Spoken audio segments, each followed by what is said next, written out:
The meeting and hearing of the Subcommittee on Consumer Protection of the Commerce Committee will come to order.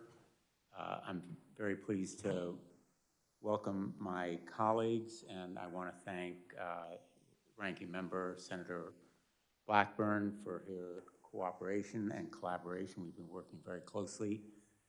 And the Ranking Member who is here, Senator Wicker, as well as our Chairwoman, Maria Cantwell. Senator Cantwell, I'm sure, will be here shortly. Most important, I'd like to thank our witness, Frances Haugen, for being here, and the two counsel who are representing her today. And I want to give you my heartfelt gratitude for your courage and strength in coming forward as you have done, standing up to one of the most powerful, implacable corporate giants in the history of the world, without any exaggeration. You have a compelling, credible voice, which we've heard already. But you are not here alone. You're armed with documents and evidence. And you speak volumes, as they do, about how Facebook has put profits ahead of people. Among other revelations, the information that you have provided to Congress is powerful proof that Facebook knew its products were harming teenagers. Facebook exploited teens using powerful algorithms that amplified their insecurities and abuses through what it found was an addict's narrative. There is a question, which I hope you will discuss, as to whether there is such a thing as a safe algorithm. Facebook saw teens creating secret accounts that are often hidden from their parents as unique value proposition. In their words, a unique value proposition, a way to drive up numbers for advertisers and shareholders at the expense of safety.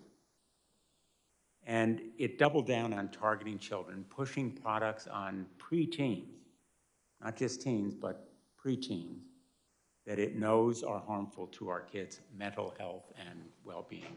Instead of telling parents, Facebook concealed the facts. It sought to stonewall and block this information from becoming public, including to this committee when Senator Blackburn and I specifically asked the company.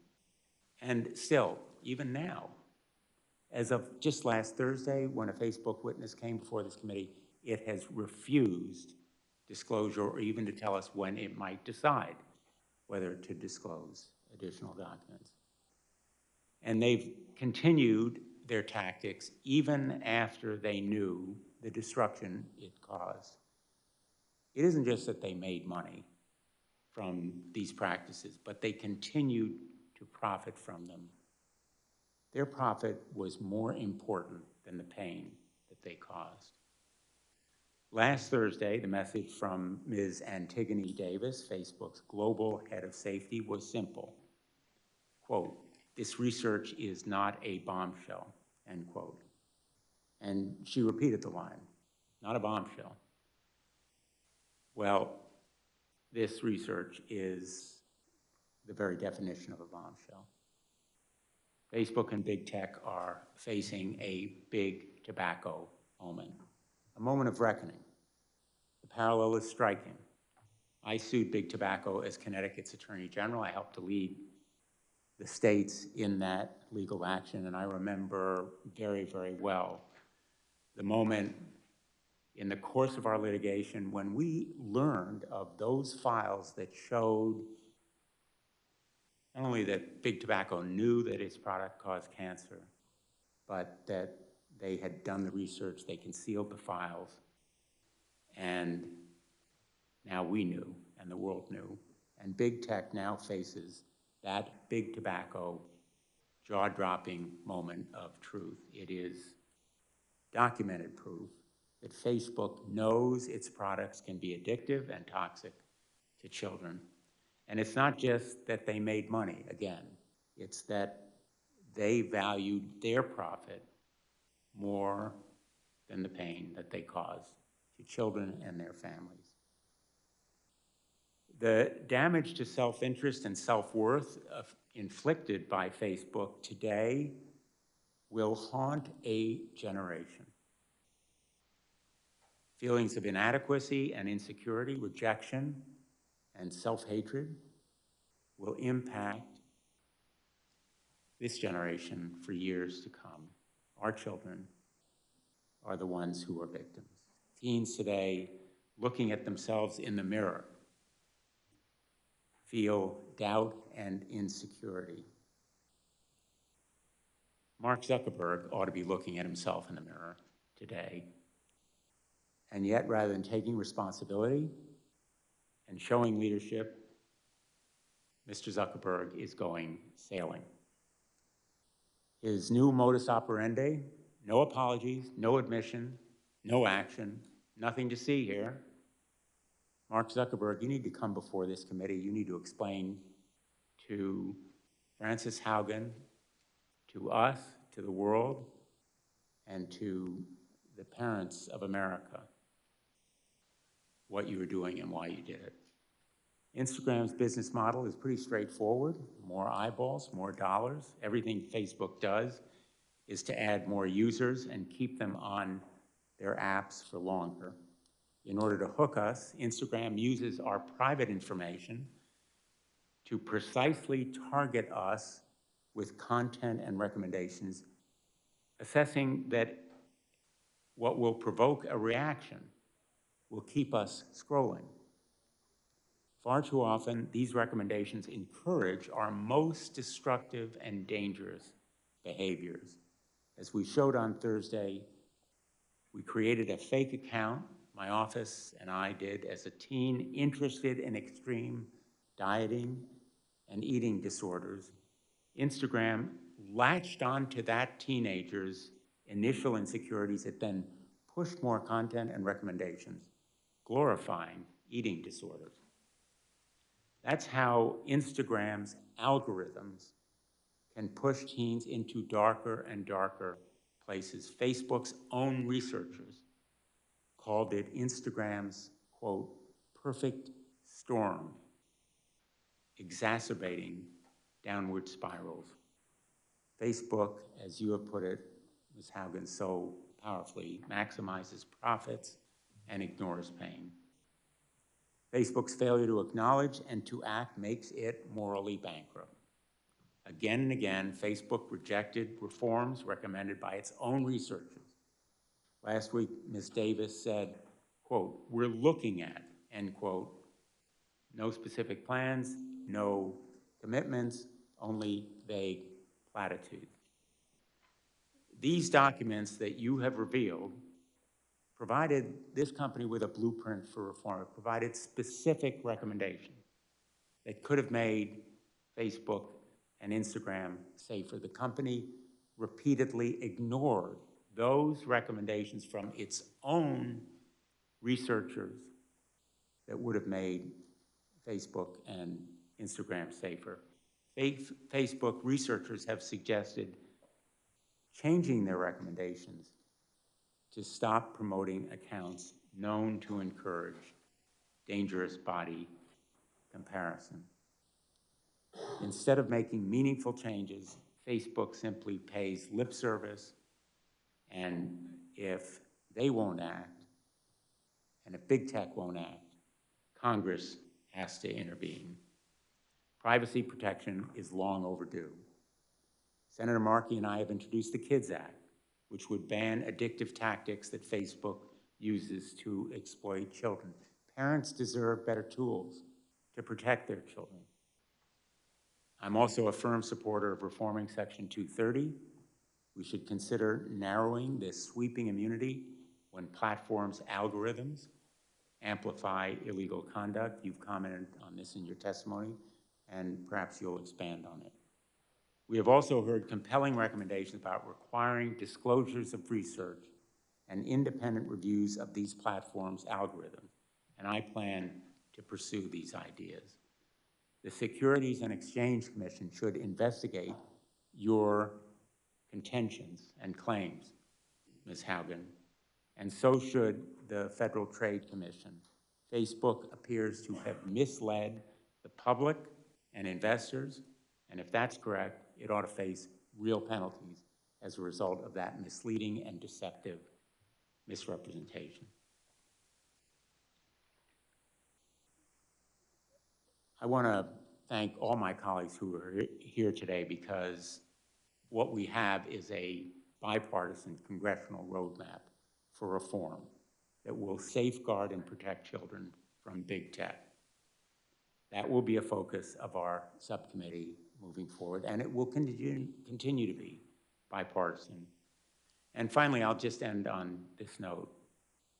In the past weeks and days, parents have contacted me with their stories, heartbreaking and spine-chilling stories about children pushed into eating disorders, bullying online, self-injury of the most disturbing kind, and sometimes even taking their lives because of social media. Parents are holding Facebook accountable because of your bravery, Ms. Haugen, and we need to hold accountable Facebook and all big tech as well. Again, my thanks to you. I am going to enter into the record a letter from 52 state attorneys general and from 2 members of the Youth Advisory Board of Sandy Hook Promise, as long as there's no objection. And I will now turn to the ranking member, Senator Blackburn. Thank you, Mr. Chairman, and thank you for entering that letter in the record that we have from our state's attorneys general. Good morning to everyone. It is nice to see people in this hearing room and to be here for the hearing today. Ms. Haugen, we thank you for your appearance before us today and for giving the opportunity not only for Congress, but for the American people to hear from you in this setting, and we appreciate that. Mr. Chairman, I think also thanks to you and your staff that have worked with our team to make certain that we had this hearing and this opportunity today so that we can get more insights into what Facebook is actually doing as they invade the privacy not only of adults, but of children. And look at the ways that they are in violation of the Children's Online Privacy Protection Act, which is federal law, and looking at how they are evading that law and working around it. And as the chairman said, privacy and online privacy, passing a federal privacy standard has been long in the works. I filed my first privacy bill when I was in the House back in 2012, and I think that it will be this Congress and this subcommittee that is going to lead the way to online privacy, data security, Section 230 reforms, and of course, Senator Klobuchar always wants to talk about antitrust. And I have to give a nod. Senator Markey is down there. When we were in the House, we were probably 2 of the only ones who were talking about the need to have a federal privacy standard. Now, as the chairman mentioned, last week we heard from Ms. Davis, who heads global safety for Facebook.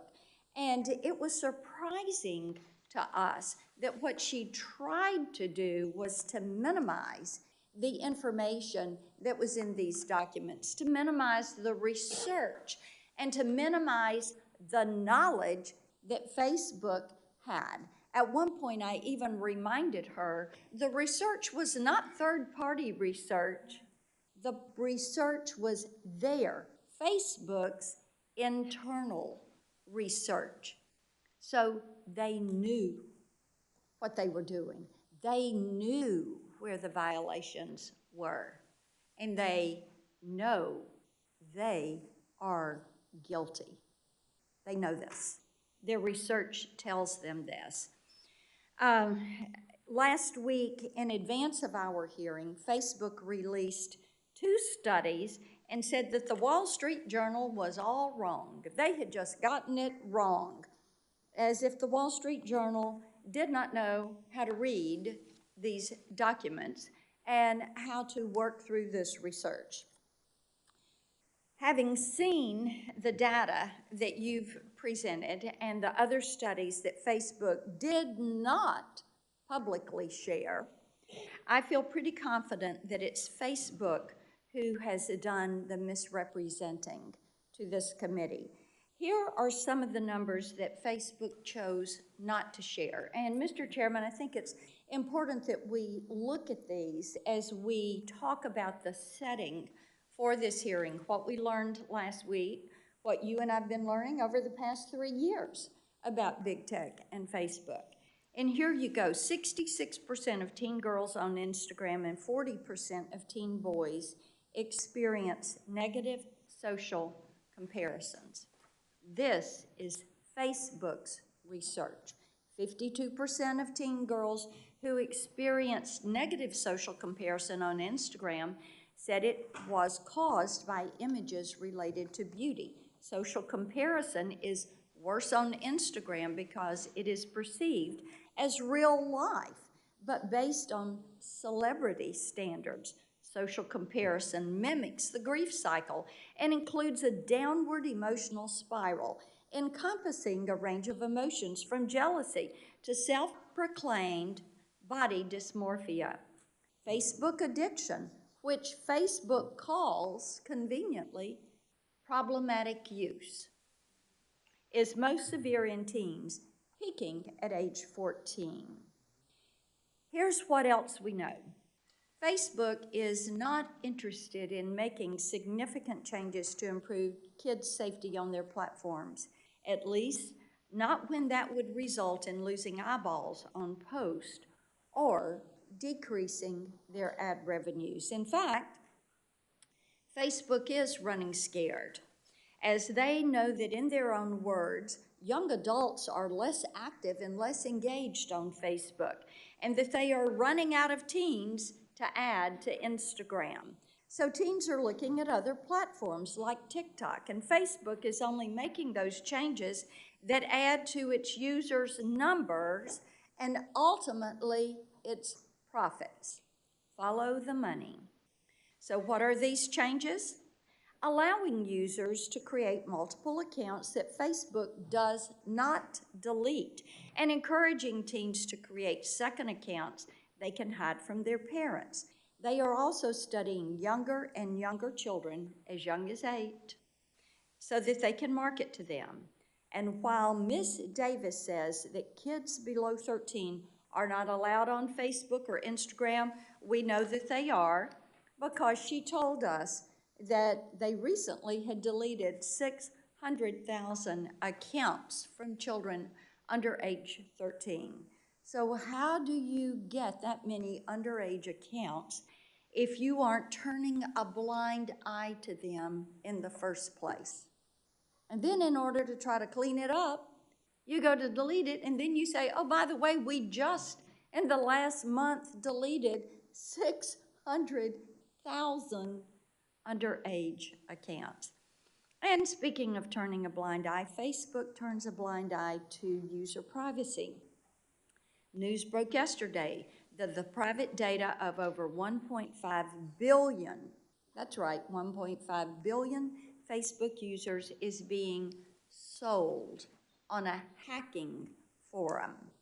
That's its biggest data breach to date. Examples like this underscore my strong concerns about Facebook collecting the data of kids and teens and what they are doing with it. Facebook also turns a blind eye toward blatant human exploitation taking place on its platform, trafficking, forced labor, cartels, the worst possible things one can imagine. Big tech companies have gotten away with abusing consumers for too long. It is clear that Facebook prioritizes profit over the well-being of children and all users. So as a mother and a grandmother, this is an issue that is of particular concern to me. So we thank you for being here today, Ms. Haugen, and we look forward to getting to the truth about what Facebook is doing with users' data and how they are abusing their privacy and how they show a lack of respect for the individuals that are on their network. We look forward to the testimony. Thank you, Mr. Chairman. Thanks, Senator Black. Thank you, Senator Blackburn. I don't know whether the ranking member would like to make. If you don't mind, thank you, Chairman Blumenthal, and I will just take a moment or two, and I do appreciate being able to speak as ranking member of the full committee. This Ms. Haugen, this is a subcommittee hearing. You see some vacant seats. There's pretty good attendance for a subcommittee. There are also a lot of things going on, so people will be coming and going. But I'm willing to predict that this will have almost 100% attendance by members of the subcommittee because of the importance of this subject matter. So thanks for coming forward to share concerns about Facebook's business practices, particularly with respect to children and teens. And of course, that is the main topic of it's the title of our hearing today, Protecting Kids Online. The recent revelations about Facebook's mental health effects on children and its plan to target younger audiences are indeed disturbing.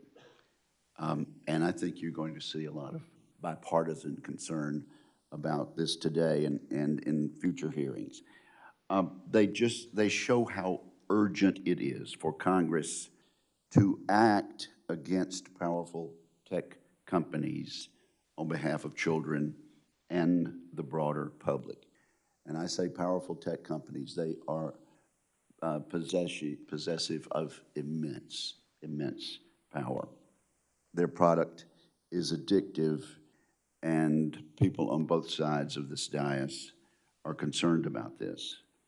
I talked to an opinion maker just down the hall a few moments before this hearing. This person said, the tech gods have been demystified now. And I think this hearing today, Mr. Chair, is a part of the process of demystifying big tech. The children of America are hooked on their product. It is often destructive and harmful, and there is a cynical knowledge on behalf of the leadership of these big tech companies that is true. Ms. Haugen, I hope you will have a chance to talk about your work experience at Facebook and perhaps compare it to other social media companies. I also look forward to hearing your thoughts on how this committee and how this Congress can ensure greater accountability and transparency, especially with regard to children. So thank you, Mr. Chairman, and thank you, Ms. Haugen, for being here today. Thanks, Senator Wicker. Our witness this morning is Frances Haugen. She was the lead product manager on Facebook's civic misinformation team. She holds a degree in electrical and computer engineering from Olin College and an MBA from Harvard. She made the courageous decision, as all of us here and many others around the world know, to leave Facebook and reveal the terrible truths about the company she learned during her tenure there. And I think we are all in agreement here in expressing our gratitude and our admiration for your bravery in coming forward. Thank you, Ms. Haugen. Please proceed.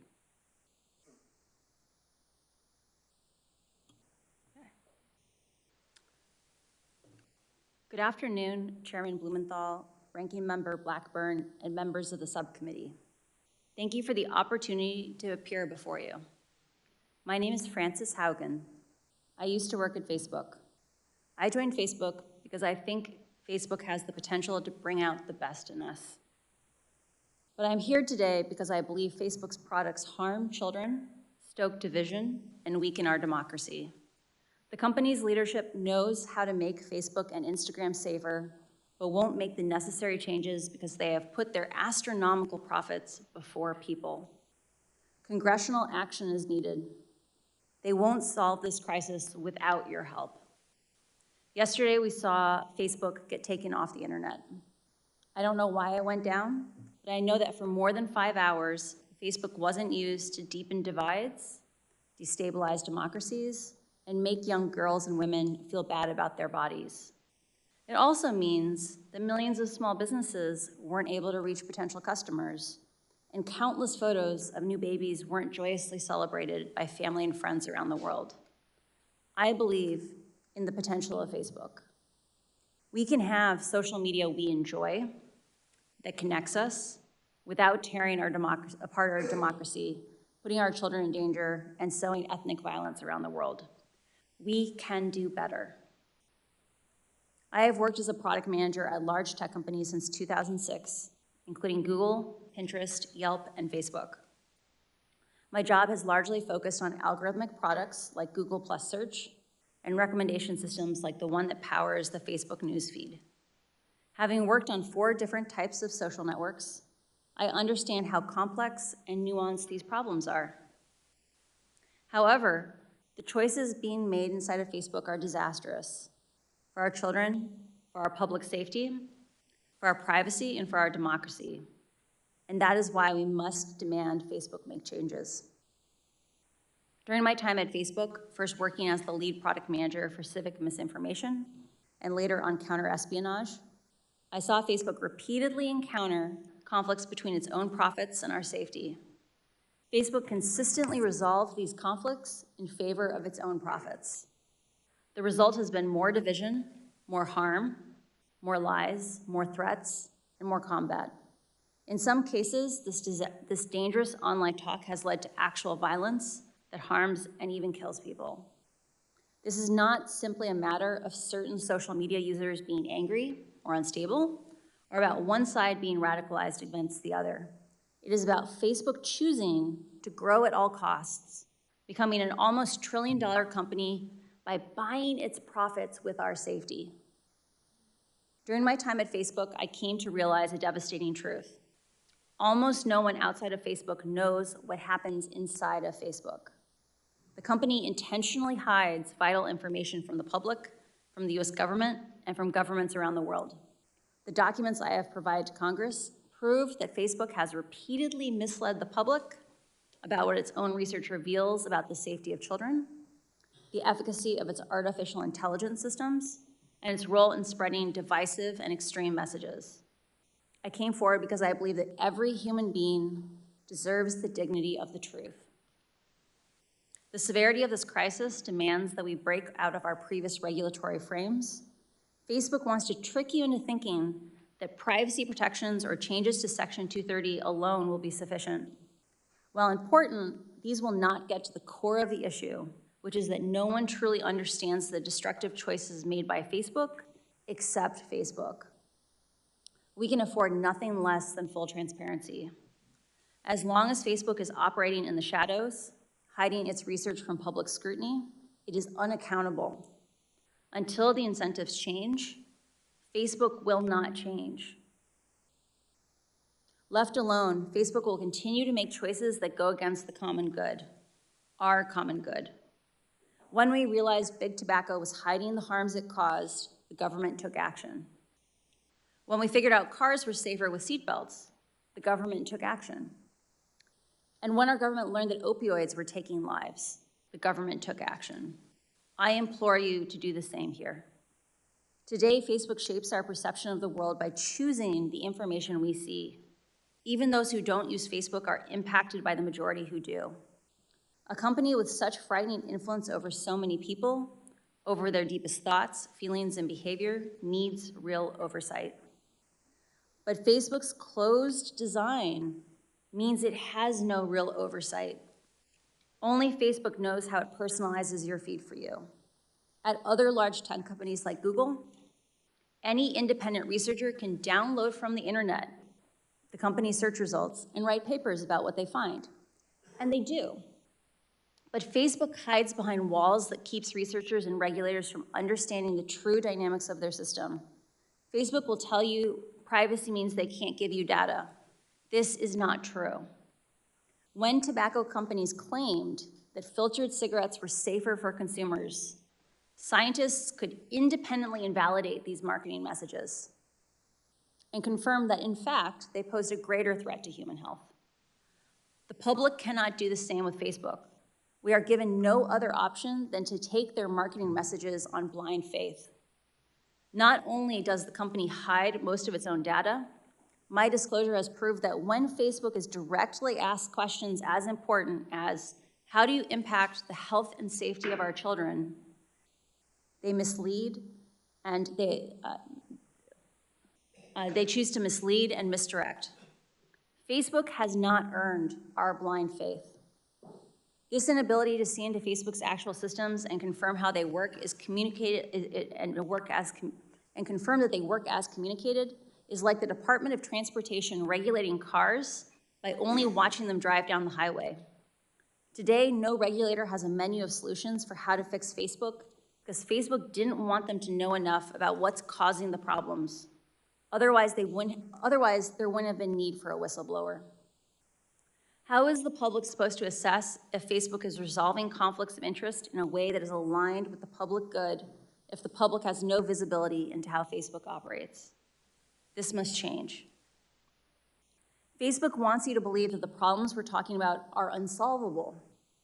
They want you to believe in false choices. They want you to believe that you must choose between a Facebook full of divisive and extreme content or losing one of the most important values our country was founded upon, free speech. That you must choose between public oversight of Facebook's choices and your personal privacy. That to be able to share fun photos of your kids with old friends, you must also be inundated with anger-driven virality. They want you to believe that this is just part of the deal. I am here today to tell you that's not true. These problems are solvable. A safer, free speech respecting, more enjoyable social media is possible. But there's one thing that I hope everyone takes away from these disclosures. It is that Facebook can change, but is clearly not going to do so on its own. My fear is that without action, divisive and extremist behaviors we see today are only the beginning. What we saw in Myanmar and are now seeing in Ethiopia are only the opening chapters of a story so terrifying, no one wants to read the end of it. Congress can change the rules that Facebook plays by and stop the many harms it is now causing. We now know the truth about Facebook's destructive impact. I really appreciate the seriousness which the members of Congress and the Securities and Exchange Commission are approaching these issues. I came forward at great personal risk because I believe we still have time to act. But we must act now. I'm asking you, our elected representatives, to act. Thank you. Thank you, Ms. Haugen. Thank you for taking that personal risk, and we will do anything and everything to protect and stop any retaliation against you and any legal action that the company may bring to bear, or anyone else, and we've made that, I think, very clear in the course of these proceedings. I want to ask you about this idea of disclosure. You've talked about looking, in effect, at a car going down the road, and we're going to have 5-minute rounds of questions, maybe a second round if you're willing to do it. We're here today to look under the hood, and that's what we need to do more. In August, Senator Blackburn and I wrote to Mark Zuckerberg, and we asked him pretty straightforward questions about how the company works and safeguards children and teens on Instagram. Facebook dodged, duffed, sidetracked, in effect misled us. So I'm going to ask you a few straightforward questions to break down some of what you have said, and if you can answer them yes or no, that would be great. Has Facebook's research, its own research, ever found that its platforms can have a negative effect on children and teens' mental health or well-being? Many of Facebook's internal research reports indicate that Facebook has a serious negative harm on a significant portion of teenagers and younger and children. And has Facebook ever offered features that it knew had a negative effect on children's and teens' mental health? Facebook knows that its amplification algorithms things like engagement-based ranking on Instagram, can lead children from very innocuous topics like healthy recipes. I think all of us could eat a little more healthy, all the way from just something innocent like healthy recipes to anorexia promoting content over a very short period of time. And has Facebook ever found, again, in its research, that kids show sign of addiction on Instagram? Facebook has studied a pattern that they call problematic use, what we might more commonly call addiction. It has a very high bar for what it believes it is. It says you self-identify that you don't have control over your usage and that it is materially harming your health, your schoolwork, or your physical health. 5 to 6% of 14-year-olds have the self-awareness to admit both those questions. It is likely that far more than 5 to 6% of 14-year-olds are addicted to Instagram. Last Thursday, my colleagues and I asked Ms. Davis, who was representing Facebook, about how the decision would be made whether to pause permanently Instagram for kids. And she said, quote, "There's no one person who makes a decision like that. We think about that collaboratively." It's as though she couldn't mention Mark Zuckerberg's name. Isn't he the one who will be making this decision from your experience in the company? Mark holds a very unique role in the tech industry in that he holds over 55% of all the voting shares for Facebook. There are no similarly powerful companies that are as unilaterally controlled.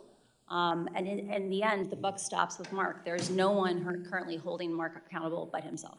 And Mark Zuckerberg, in effect, is the algorithm designer-in-chief, correct?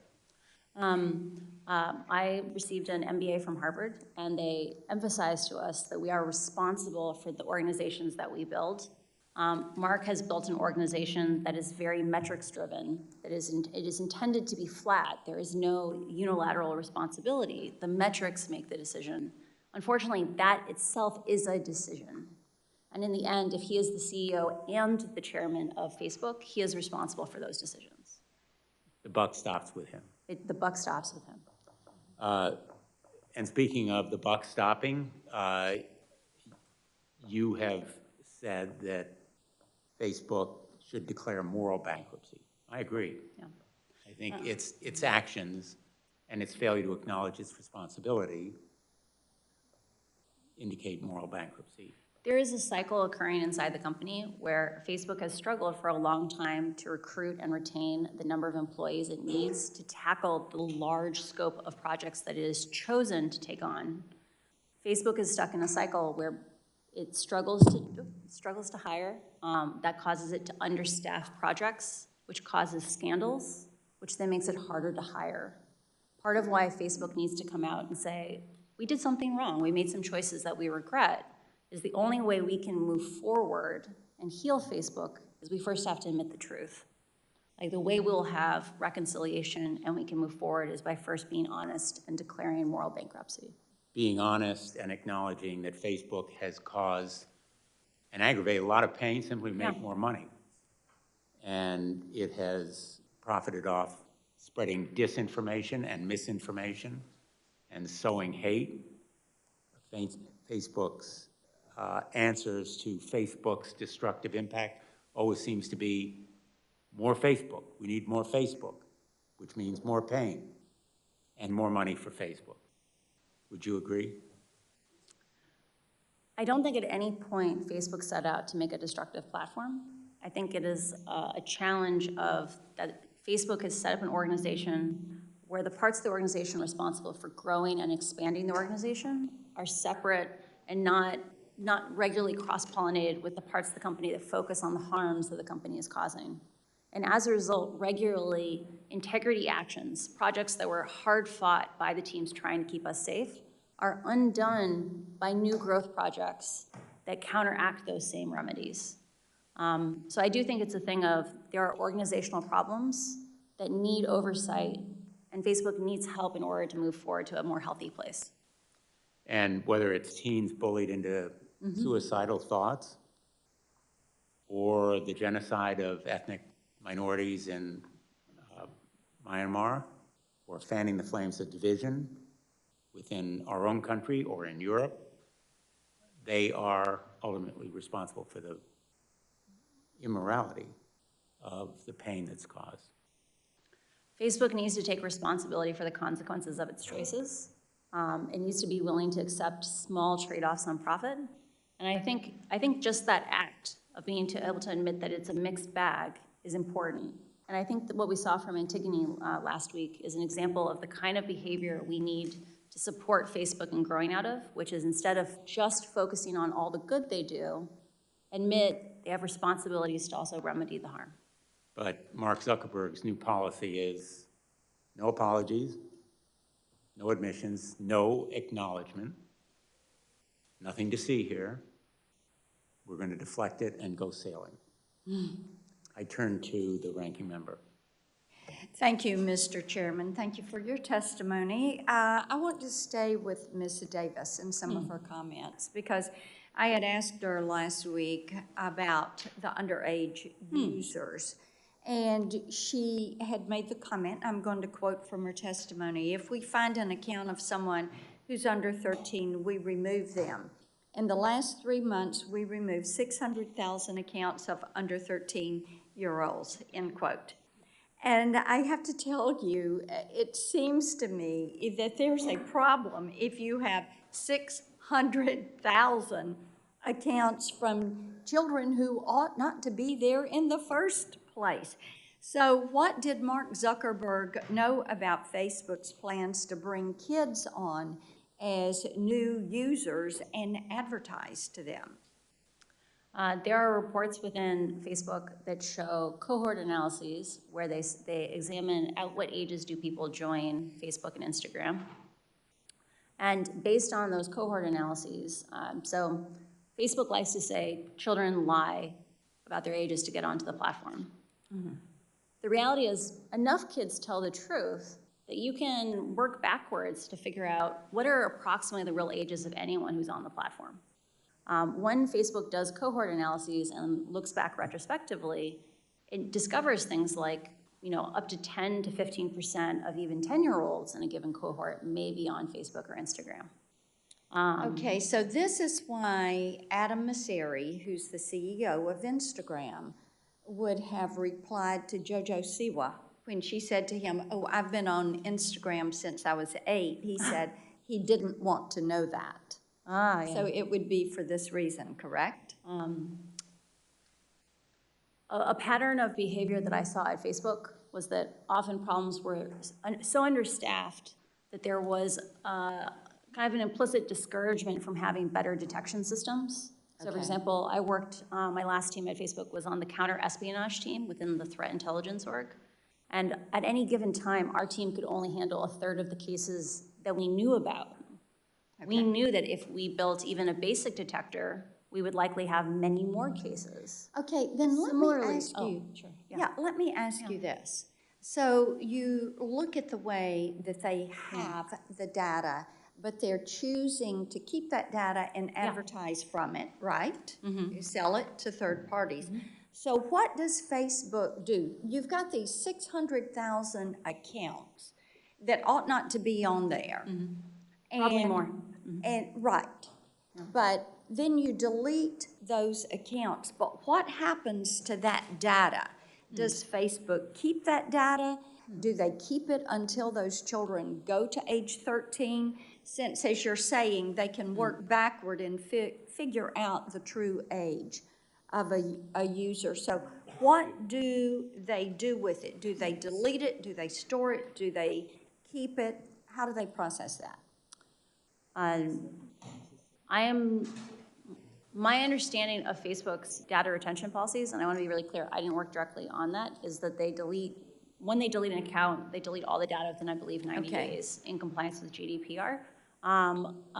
With regard to children underage on the platform, Facebook could do substantially more to detect more of those children, and they should have to publish for Congress those processes because there are lots of subtleties in those things, and they could be much more effective than probably what they're doing today. Got it. Now, staying with this underage children, since this hearing is all about kids and about online privacy, I want you to tell me how Facebook is able to do market research on these children that are under age 13, because Mrs. Davis was really, she didn't deny this last week. So how are they doing this? Do they bring kids into focus groups with their parents? How do they get that permission? She said they got permission from parents. Is there a permission slip or a form that gets signed? And then how do they know which kids to target? There's a bunch to unpack there. We'll start with maybe how do they recruit children for focus groups? Or recruit teenagers. Most tech companies have systems where they can analyze the data that is on their servers. So most of the focus groups I read, or that I saw analysis of, were around Messenger Kids, which has children on it. And those focus groups appear to be children interacting in person. Often, large tech companies use either sourcing agencies that will go and identify people who meet certain demographic criteria, or they will reach out directly based on data on the platform. So for example, on the case of Messenger Kids, maybe you would want to study a child that was an active user and one that was a less active user. You might reach out to some that came from each population. And so these are children that are under age 13. Yeah. And they know it. For some of these studies. And I assume they get permission, but I don't work on that. Okay. Well, we're still waiting to get a copy of that parental consent form that would involve children. My time has expired, Mr. Chairman. I'll save my other questions for our second round if we're able to get those. Thank you. Great. Thank you, Senator Blackburn. Senator Klobuchar. Thank you very much, Mr. Chairman. Thank you so much, Ms. Haugen, for shedding a light on how Facebook time and time again has put profit over people. When their own research found that more than 13% of teen girls say that Instagram made their thoughts of suicide worse, what did they do? They proposed Instagram for Kids, which has now been put on pause because of public pressure. When they found out that their algorithms are fostering polarization, misinformation, and hate, that they allowed 99% of their violent content to remain unchecked on their platform, including lead up to the January 6th insurrection. What did they do? They now, as we know, Mark Zuckerberg's going sailing and saying no apologies. I think the time has come for action, and I think you are the catalyst for that action. You have said privacy legislation is not enough. I completely agree with you, but I think you know we have not done anything to update our privacy laws in this country, our federal privacy laws. Nothing, zilch, in any major way. Why? Because there are lobbyists around every single corner of this building that have been hired by the tech industry. We have done nothing when it comes to making the algorithms more transparent, allowing for the university research that you referred to. Why? Because Facebook and the other tech companies are throwing a bunch of money around this town and people are listening to them. We have done nothing significantly past, although we are on a bipartisan basis working in the antitrust subcommittee to get something done on consolidation, which you understand allows the dominant platforms to control all this, like the bullies in the neighborhood, buy out the companies that maybe could have competed with them and added the bells and whistles. So the time for action is now. So I'll start with something that I asked Facebook's head of safety when she testified before us last week. I asked her how they estimate the lifetime value of a user for kids who start using their products before they turn 13. She evaded the question and said, that's not the way we think about it. Is that right, or is it your experience that Facebook estimates and puts a value on how much money they get from users in general? I'll get to kids in a second. Is that a motivating force for them? Based on what I saw in terms of allocation of integrity spending, so one of the things disclosed in the Wall Street Journal was that I believe it's like 87% of all the misinformation spending is spent on English, but only about like 9% of the users are English speakers. It seems that Facebook invests more in users who make them more money, even though the danger may not be evenly distributed based on profitability. Does it make sense that having a younger person get hooked on social media at a young age makes them more profitable over the long term as they have a life ahead of them. Facebook's internal documents talk about the importance of getting younger users, for example, tweens, onto Instagram, like Instagram Kids, because they need to have, they know that children bring their parents online and things like that. And so they understand the value of younger users for the long-term success of Facebook. Facebook reported advertising revenue to be $51.58 per user last quarter in the US and Canada. When I asked Ms. Davis how much of that came from Instagram users under 18, she wouldn't say. Do you think that teens are profitable for their company? I would assume so, based on advertising for things like television.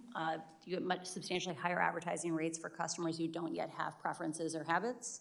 And so I'm sure they are some of the more profitable users on Facebook, but I do not work directly on that. Another major issue that's come out of this, eating disorders. Studies have found that eating disorders actually have the highest mortality rate of any mental illness for women. And I led a bill on this with Senators Capito and Baldwin that we passed into law. And I'm concerned that this algorithms that they have pushes outrageous content, promoting anorexia and the like. I know it's personal to you. Do you think that their algorithms push some of this content to young girls? Facebook knows that the engagement-based ranking, the way that they pick the content in Instagram for young users, for all users, amplifies preferences. And they have done something called a proactive incident response, where they take things that they've heard, for example, like, can you be led by the algorithms to anorexia content? And they have literally recreated that experiment themselves and confirmed, yes, this happens to people. So Facebook knows that they are leading young users to anorexia content. Do you think they are deliberately designing their product to be addictive beyond even that content? Facebook has a long history of having a successful and very effective growth division, where they take little tiny tweaks and they constantly are trying to optimize it to grow.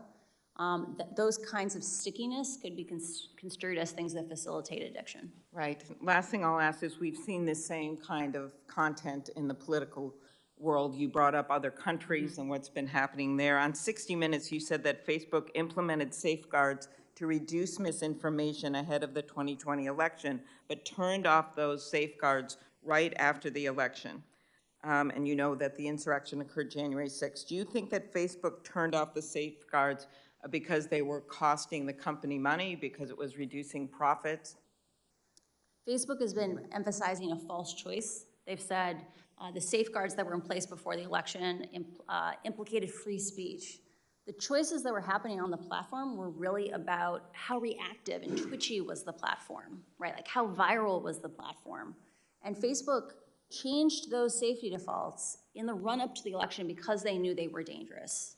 And because they wanted that growth back, they wanted the acceleration of the platform back after the election, they returned to their original defaults. And the fact that they had to break the glass on January 6th and turn them back on, I think that's deeply problematic. Agree. Thank you very much for your bravery in coming forward. Senator Thune. Thank you, Mr. Chair and Ranking Member Blackburn. I've been arguing for some time that it is time for Congress to act, and I think the question is always, what is the correct way to do it, the right way to do it, consistent with our First Amendment right to free speech. Totally.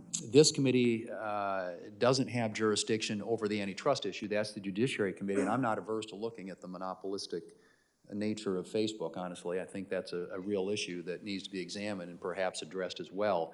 But at least under this committee's jurisdiction, there are a couple of things I think we can do. And I have a piece of legislation, and Senators Blackburn and Blumenthal are both co-sponsors, called the Filter Bubble Transparency Act. And essentially what it would do is give users the options to engage with social media platforms without being manipulated by these secret formulas that essentially dictate the content that you see when you open up an app or log on to a website. We also, I think, need to hold big tech accountable by reforming Section 230. And one of the best opportunities, I think, to do that, at least in a bipartisan way, is the Platform Accountability and Consumer Transparency, or the PACT Act, and that's legislation that I've co-sponsored with Senator Schatz. which in addition to stripping Section 230 protections for content that a court determines to be illegal, the PACT Act would also increase transparency and due process for users around the content moderation process. And importantly, in the context we're talking about today with this hearing, with a major big tech whistleblower, the PACT Act would explore the viability of a federal program for big tech employees to blow the whistle on wrongdoing inside the companies where they work. In my view, we should encourage employees in the tech sector like you to speak up about questionable practices of big tech companies, so we can, among other things, ensure that Americans are fully aware of how social media platforms are using artificial intelligence and opaque algorithms to keep them hooked on the platform. So let me, Ms. Haugen, just ask you, we've learned from the information that you've provided that Facebook conducts what's called engagement-based ranking, which you've described as very dangerous. Could you talk more about why engagement-based ranking is dangerous, and do you think Congress should seek to pass legislation like the Filter Bubble Transparency Act that would give users the ability to avoid engagement-based ranking altogether? Facebook is going to say, you don't want to give up engagement-based ranking. You're not going to like Facebook as much if we're not picking out the content for you. That's just not true. There are a lot of, Facebook likes to present things as false choices, like you have to choose between having lots of spam. Like let's say imagine we ordered our feeds by time, like on iMessage or on, there are other forms of social media that are chronologically based. They're gonna say, you're gonna get spammed, like you're not gonna enjoy your feed. The reality is that those experiences have a lot of permutations. There are ways that we can make those experiences where computers don't regulate what we see.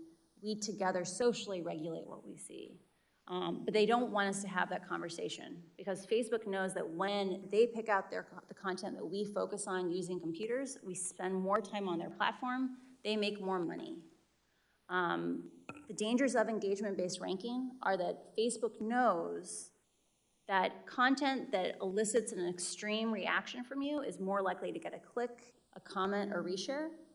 And it's interesting because those clicks and comments and reshares aren't even necessarily for your benefit. It's because they know that other people will produce more content if they get the likes and comments and reshares. They prioritize content in your feed so that you will give little hits of dopamine to your friends so they will create more content. And they have run experiments on people, producer-side experiments, where they have confirmed this. So Yeah. you and your, part of the information you provided the Wall Street Journal, it's been found that Facebook altered its algorithm in an attempt to boost these meaningful social interactions, or MSI.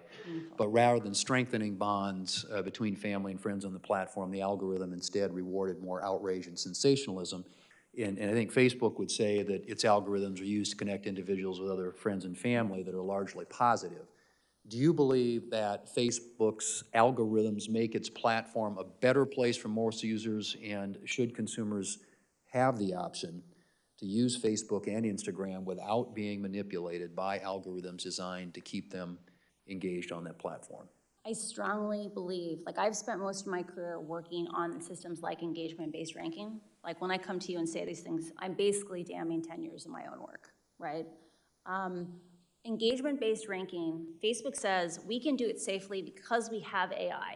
You know, the artificial intelligence will find the bad content that we know our engagement-based ranking is promoting. They've written blog posts on how they know engagement-based ranking is dangerous, but the AI will save us. Facebook's own research says they cannot adequately identify dangerous content, and as a result, those dangerous algorithms that they admit are picking up the extreme sentiments, the division. They can't protect us from the harms that they know exist in their own system. And so I don't think it's just a question of saying, should people have the option of choosing to not be manipulated by their algorithms? I think if we had appropriate oversight, or if we reformed 230 to make Facebook responsible for the consequences of their intentional ranking decisions, I think they would get rid of engagement-based ranking, because it is causing teenagers to be exposed to more anorexia content. It is pulling families apart. And in places like Ethiopia, it's literally fanning ethnic violence. I encourage reform of these platforms, not picking and choosing individual ideas, but instead making the platforms themselves safer, less twitchy, less reactive, less viral, because that's how we scalably solve these problems. Thank you. Mr. Chair, I would simply say let's get to work.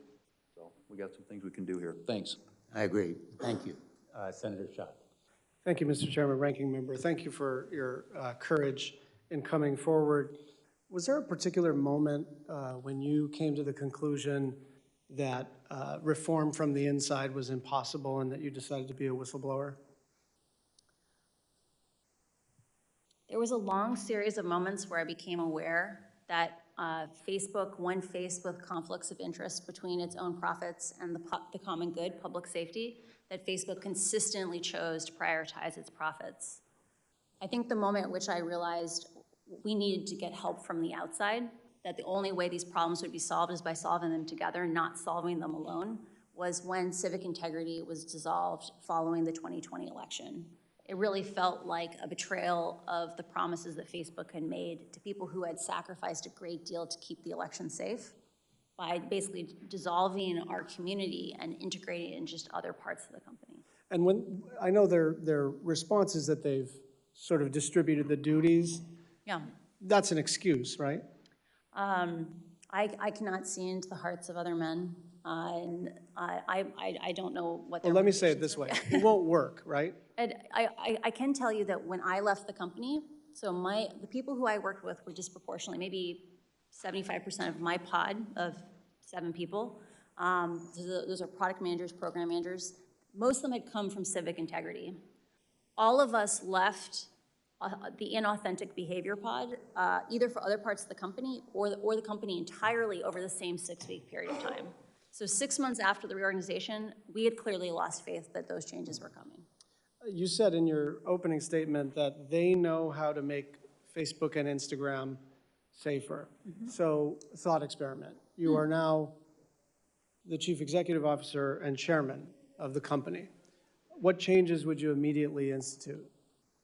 I would immediately establish a policy of how to share information and research from inside the company with appropriate oversight bodies like Congress.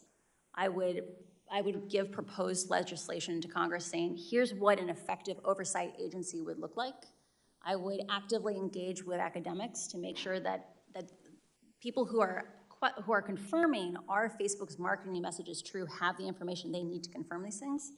And I would immediately implement the, quote, soft interventions that were identified to protect the 2020 election. So that's things like requiring someone to click on a link before resharing it, because other companies like Twitter have found that significantly reduces misinformation.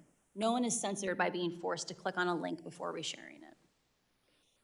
Thank you. I want to pivot back to Instagram's targeting of kids. We all know that they announced a pause, but that reminds me of what they announced when they were going to issue a digital currency. And they got beat up by the U.S. Senate Banking Committee, and they said, never mind. And now they're coming back around hoping that nobody notices that they are going to try to issue a currency. Now, let's set aside for the moment the sort of the business model, which appears to be gobble up everything, do everything. That's the growth strategy. Do you believe that they're actually going to discontinue Instagram Kids, or are they just waiting for the dust to settle? I would be sincerely surprised if they do not continue working on Instagram Kids, and I would be amazed if a year from now we don't have this conversation again. Why? Facebook understands that if they want to continue to grow, they have to find new users. They have to make sure that the next generation is just as engaged with Instagram as the current one. And the way they'll do that is by making sure that children establish habits before they have good self-regulation. By hooking kids. By hooking kids. I would like to emphasize one of the documents that we sent in on problematic use examined the rates of problematic use by age, and that peaked with 14-year-olds. It's just like cigarettes.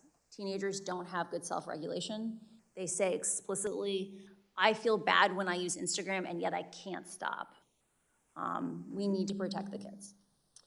Just my final question. I have a long list of misstatements, misdirections, and outright lies from the company. I don't have the time to read them, but you're as intimate with all of these deceptions as I am, so I will just jump to the end.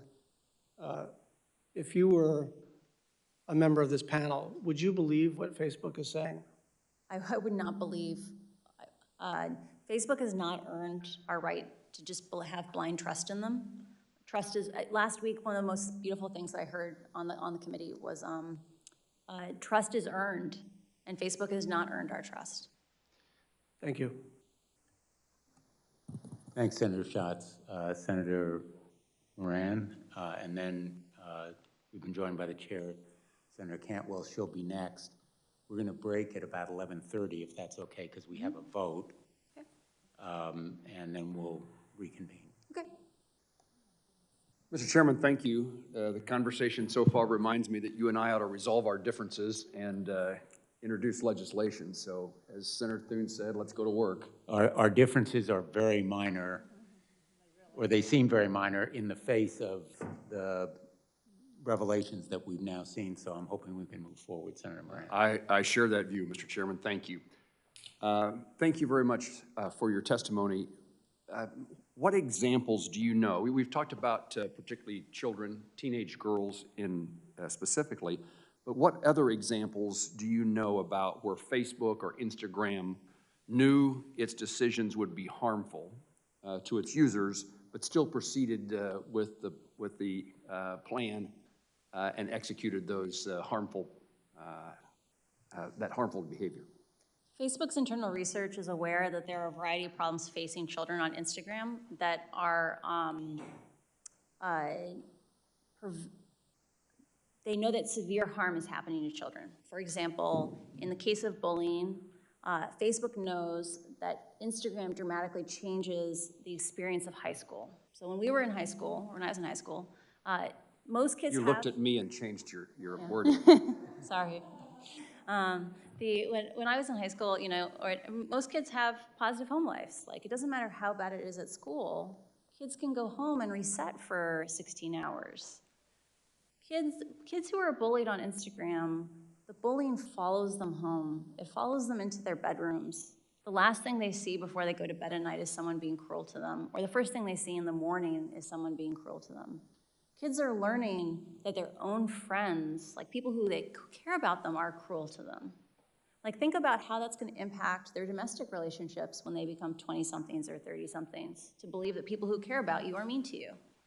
Facebook knows that parents today, because they didn't experience these things, they never experienced this addictive experience with a piece of technology, they give their children bad advice. They say things like, why don't you just stop using it? And so that Facebook's own research is aware that children express feelings of loneliness and struggling with these things because they can't even get support from their own parents. I don't understand how Facebook can know all these things and not escalate it to someone like Congress for help and support in navigating these problems. Let me ask the question in a broader way. Besides teenagers or besides girls or besides youth, are there other practices at Facebook or Instagram that are known to be harmful but yet are pursued?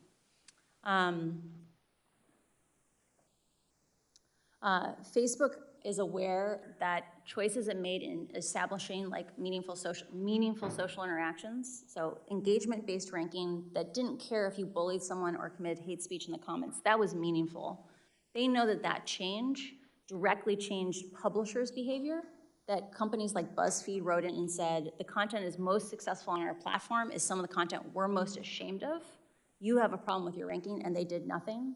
They know that politicians are being forced to take positions they know their own constituents don't like or approve of because those are the ones that get distributed on Facebook.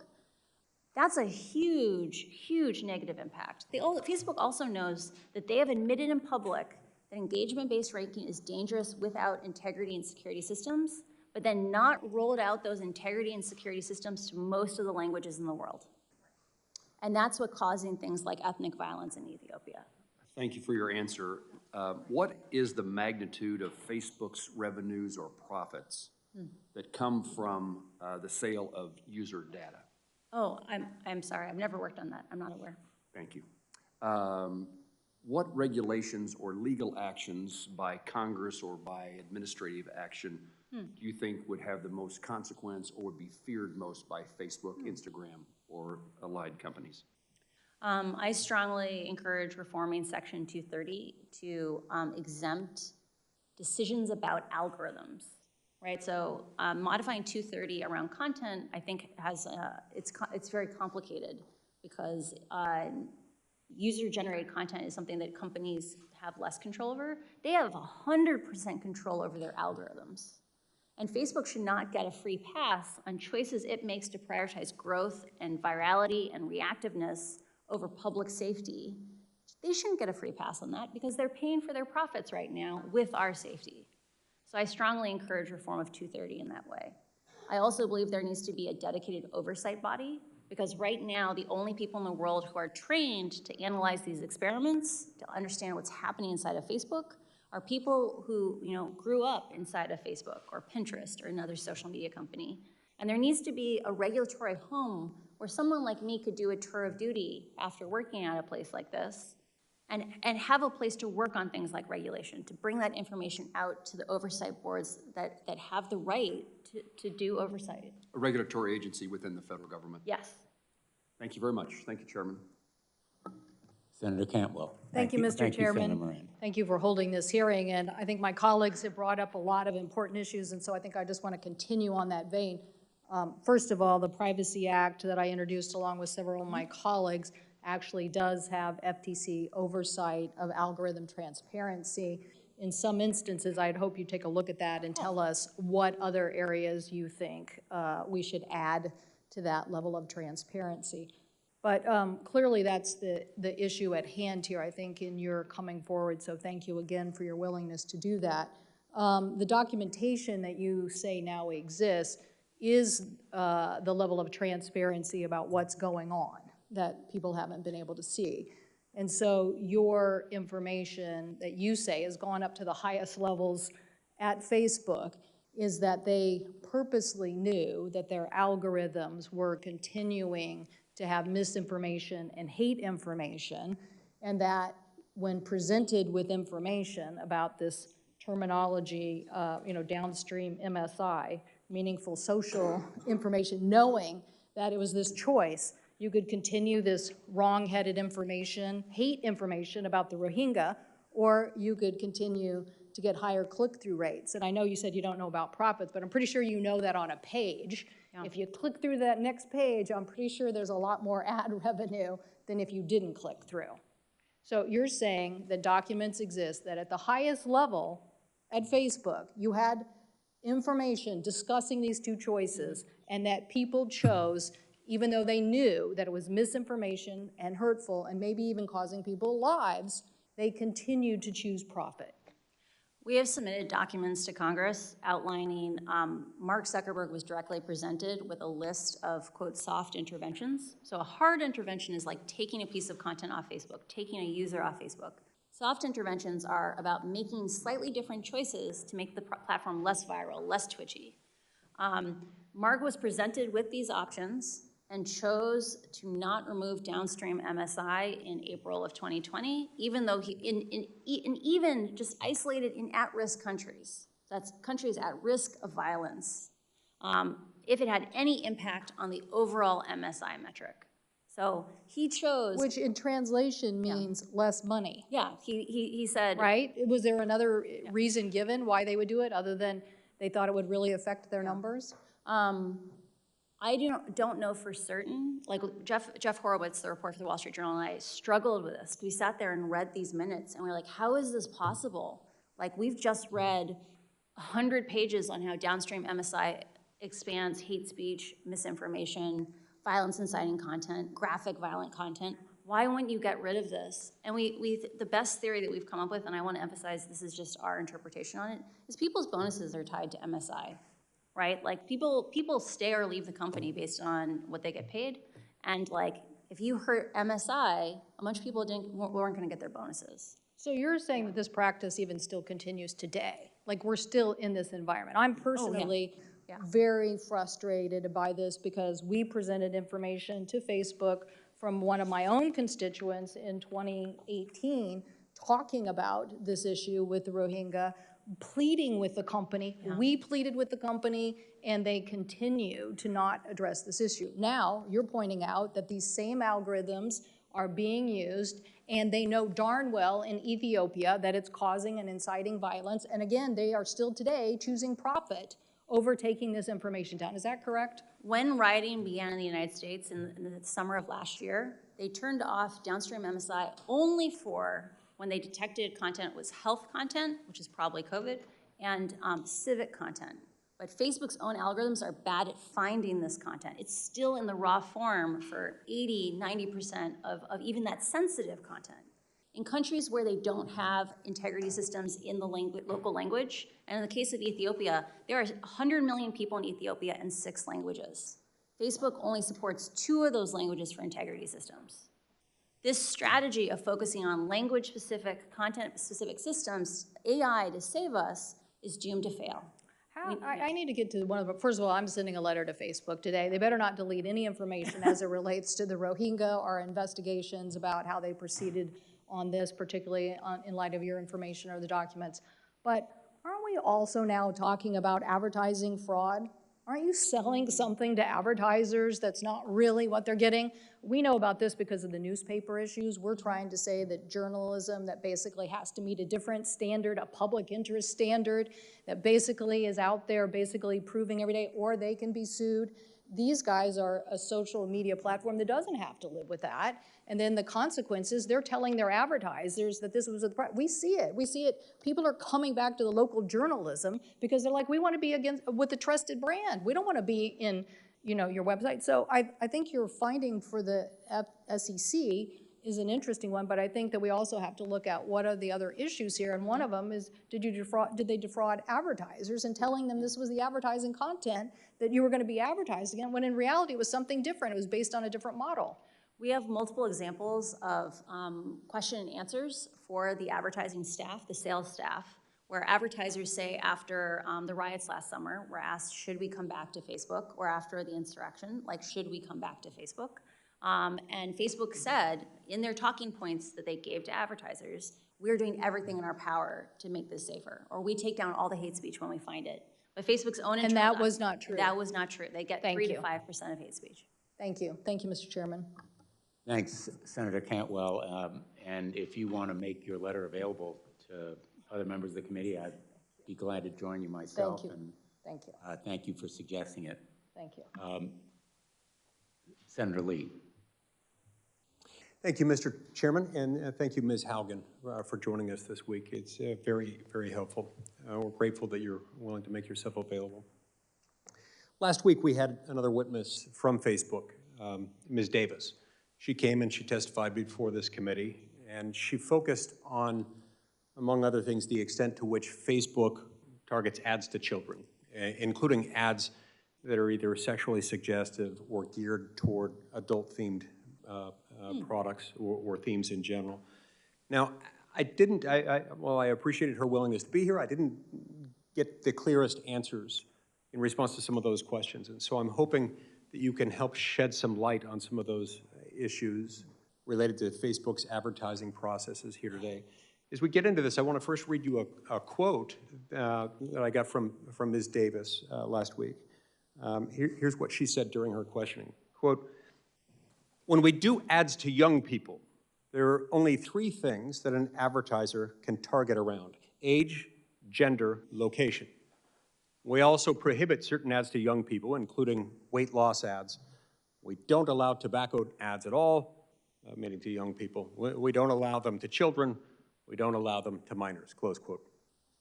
Now, since that exchange happened last week, there are a number of individuals and groups, including a group called the Technology Transparency Project, or TTP, that have indicated that that part of her testimony was inaccurate, that it was false. TTP noted that TTP had conducted an experiment just last month, and their goal was to run a series of ads that would be targeted to children ages 13 to 17, to users in the United States. Now, I want to emphasize that TTP didn't end up running these ads. They stopped them from being distributed to users. But Facebook did, in fact, approve them. And as I understand it, Facebook approved them for an audience of up to 9.1 million users, all of whom were teens. So I brought a few of these to show you today. This is the first one I wanted to showcase. This first one has a colorful graphic encouraging kids to, quote, throw a Skittles party like no other, which, you know, as the graphic indicates, and as the slang jargon also independently suggests, this involves kids getting together randomly to abuse prescription drugs. The second graphic displays an anatip, that is, a tip specifically designed to encourage and promote anorexia. And it's on there.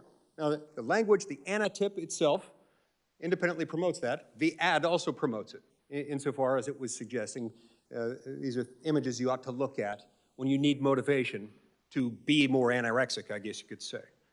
Now, the third one invites children to find their partner online and to make a love connection. You look lonely, find your partner now to make a love connection. Now look, it'd be an entirely different kettle of fish if this were targeted to an adult audience. It is not. It's targeted to 13 to 17-year-olds. Now, obviously, I don't support, and TDP does not support these messages, particularly when targeted to impressionable children. And again, just to be clear, TDP did not end up pushing the ads out after receiving Facebook's approval. But it did, in fact, receive Facebook's approval. So I think this says something. One could argue that it proves that Facebook is allowing and perhaps facilitating the targeting of harmful adult-themed ads to our nation's children. So could you please explain to me, Ms. Haugen, how these ads with a target audience of 13 to 17-year-old children, how would they possibly be approved by Facebook? And is AI involved in that? I did not work directly on the ad approval system. What was resonant for me about your testimony is Facebook has a deep focus on scale. So scale is, can we do things very cheaply for a huge number of people, which is part of why they rely on AI so much. It is very possible that none of those ads were seen by a human. And the reality is that we've seen from repeated documents within my disclosures is that Facebook's AI systems only catch a very tiny minority of offending content. And best case scenario, in the case of something like hate speech, at most they will ever get 10 to 20%. In the case of children, that means drug paraphernalia ads like that. It's likely if they rely on computers and not humans, they will also likely never get more than 10 to 20% of those ads. Understood. Mr. Chairman, I've got one minor follow-up question. It should be easy to answer. Go ahead. So, well, Facebook may claim that it only targets ads based on age, gender, and location, even though these things seem to counteract that. But let's set that aside for a minute. And that they're not basing ads based on specific interest categories. Does Facebook still collect interest category data on teenagers, even if they aren't at that moment targeting ads at teens based on those interest categories? I think it's very important to differentiate between what targeting are advertisers allowed to specify and what targeting Facebook may learn for an ad. Let's imagine you had some text on an ad. It would likely extract out features that it thought was relevant for that ad. For example, in the case of something about partying, it would learn partying is a concept. I'm very suspicious that personalized ads are still not being delivered to teenagers on Instagram because the algorithms learn correlations. They learn interactions where your party ad may still go to kids interested in partying because Facebook is almost certainly has a ranking model in the background that it says this person wants more party-related content. Interesting. Thank you. That's very helpful. And what that suggests to me is that while they're saying they're not targeting teens with those ads, the algorithm might do some of that work for them, which might explain why they collect the data, even while claiming that they're not targeting those ads in that way. I can't speak to whether or not that's the intention, but the reality is it's very, very, very difficult to understand these algorithms today. And over and over and over again, we saw these biases, the algorithms unintentionally learn. And so, yeah, it's very hard to disentangle out these factors as long as you have engagement-based ranking. Thank you, Ms. Haugen. Thank you very much, Senator Lee. Senator Markey. Thank you, Mr. Chairman, very much. Thank you, Ms. Haugen. You are a 21st century American hero, warning our country of the danger for young people, for our democracy, and our nation owes you just a huge debt of gratitude for the courage you're showing here today, so thank you. Ms. Haugen, do you agree that Facebook actively seeks to attract children and teens onto its platforms? And Facebook actively markets to children, or markets to children under the age of 18 to get on Instagram, and definitely targets children as young as 8 to be on in Messenger Kids. An internal Facebook document from 2020 that you revealed reads, "Why do we care about tweens? They are a valuable but untapped audience." So Facebook only cares about children to the extent that they are of monetary value. Last week, Facebook's global head of safety, Antigone Davis, told me that Facebook does not allow targeting of certain harmful content to teens. Ms. Davis stated, "We don't allow weight loss ads to be shown to people under the age of 18. Yet, a recent study found that Facebook permitted targeting of teens as young as 13 with ads that showed a young woman's thin waist promoting websites that glorify anorexia." Ms. Haugen, based on your time at Facebook, do you think Facebook is telling the truth?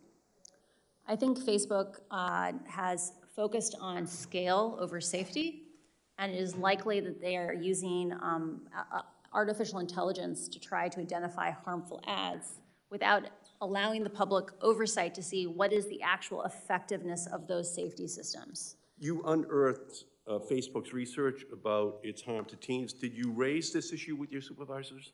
I did not work directly on anything involving teen mental health. This research was freely available to anyone in the company. Ms. Davis testified last week, quote, "We don't allow tobacco ads at all. We don't allow them to children either. We don't allow alcohol ads to minors. However, researchers also found that Facebook does allow targeting of teens with ads on vaping." Ms. Haugen, based on your time at Facebook, do you think Facebook is telling the truth? I do not have context on that issue. I assume that if they are using artificial intelligence to catch those vape ads, unquestionably ads are making its way through. Okay. So from my perspective, listening to you and your incredibly courageous revelations time and time again, Facebook says one thing and does another. Time and time again, Facebook fails to abide by the commitments that they had made. Time and time again, Facebook lies about what they are doing. Yesterday, Facebook had a platform outage, but for years it has had a principles outage. Its only real principle is profit. Facebook's platforms are not safe for young people. As you said, Facebook is like big tobacco, enticing young kids with that first cigarettes, that first social media account designed to hook kids as users for life. Ms. Haugen, your whistleblowing shows that Facebook uses harmful features that quantify popularity, push manipulative influencer marketing, amplify harmful content to teens.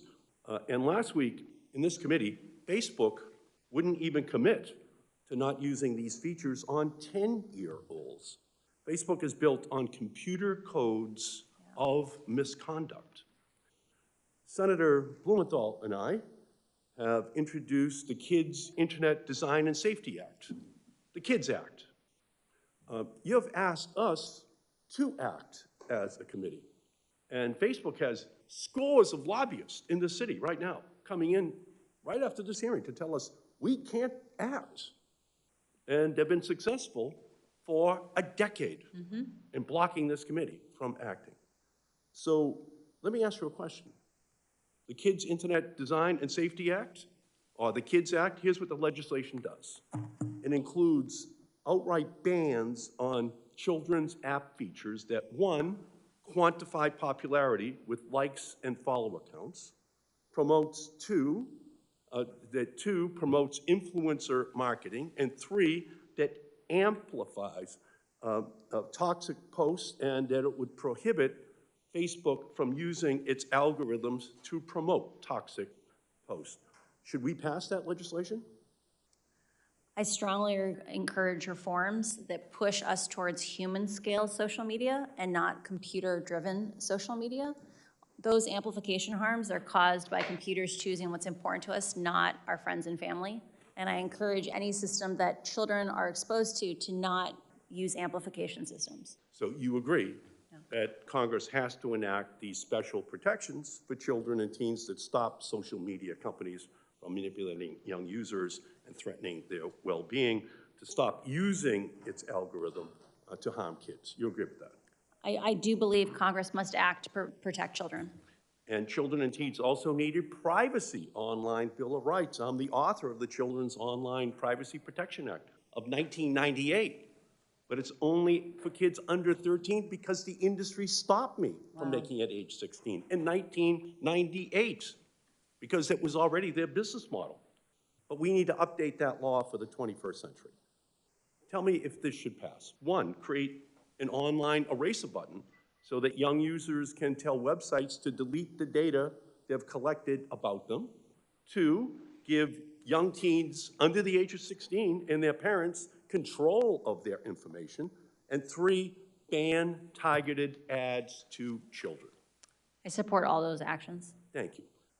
And finally, I've also introduced the Algorithmic Justice and Online Platform Transparency Act, which would, 1, open the hood on Facebook and big tech's algorithms so we know how Facebook is using our data to decide what content we see, and 2, ban discriminatory algorithms that harm vulnerable populations online, like showing employment and housing ads to white people, but not to black people in our country. Should Congress pass that bill? Algorithmic bias issues are a major issue for our democracy. During my time at Pinterest, I became very aware of the challenges of, like I mentioned before, it's difficult for us to understand how these algorithms actually act and perform. Facebook is aware of complaints today by people like African Americans saying that Reels doesn't give African Americans the same distribution as white people. And until we have transparency and our ability to confirm ourselves that Facebook's marketing messages are true, we will not have a system that is compatible with democracy. So, I thank Senator Lee. I agree with you and your line of questions. I wrote Facebook asking them to explain that discrepancy because Facebook, I think, is lying about targeting 13 to 15-year-olds. So here's my message for Mark Zuckerberg. Your time of invading our privacy, promoting toxic content, and preying on children and teens is over. Congress will be taking action. You can work with us or not work with us, but we will not allow your company to harm our children and our families and our democracy any longer. Thank you, Ms. Haugen. We will act. Thanks, Senator Markey. We're going to turn to Senator Blackburn, and then we will take a break. I know that there's some interest in another round of questions. Maybe, maybe we'll turn to Senator Lujan for his questions before. Well, we've got Cruz and Scott. And we have others, so Yes. we'll come back after the. Mr. Chairman? Yeah.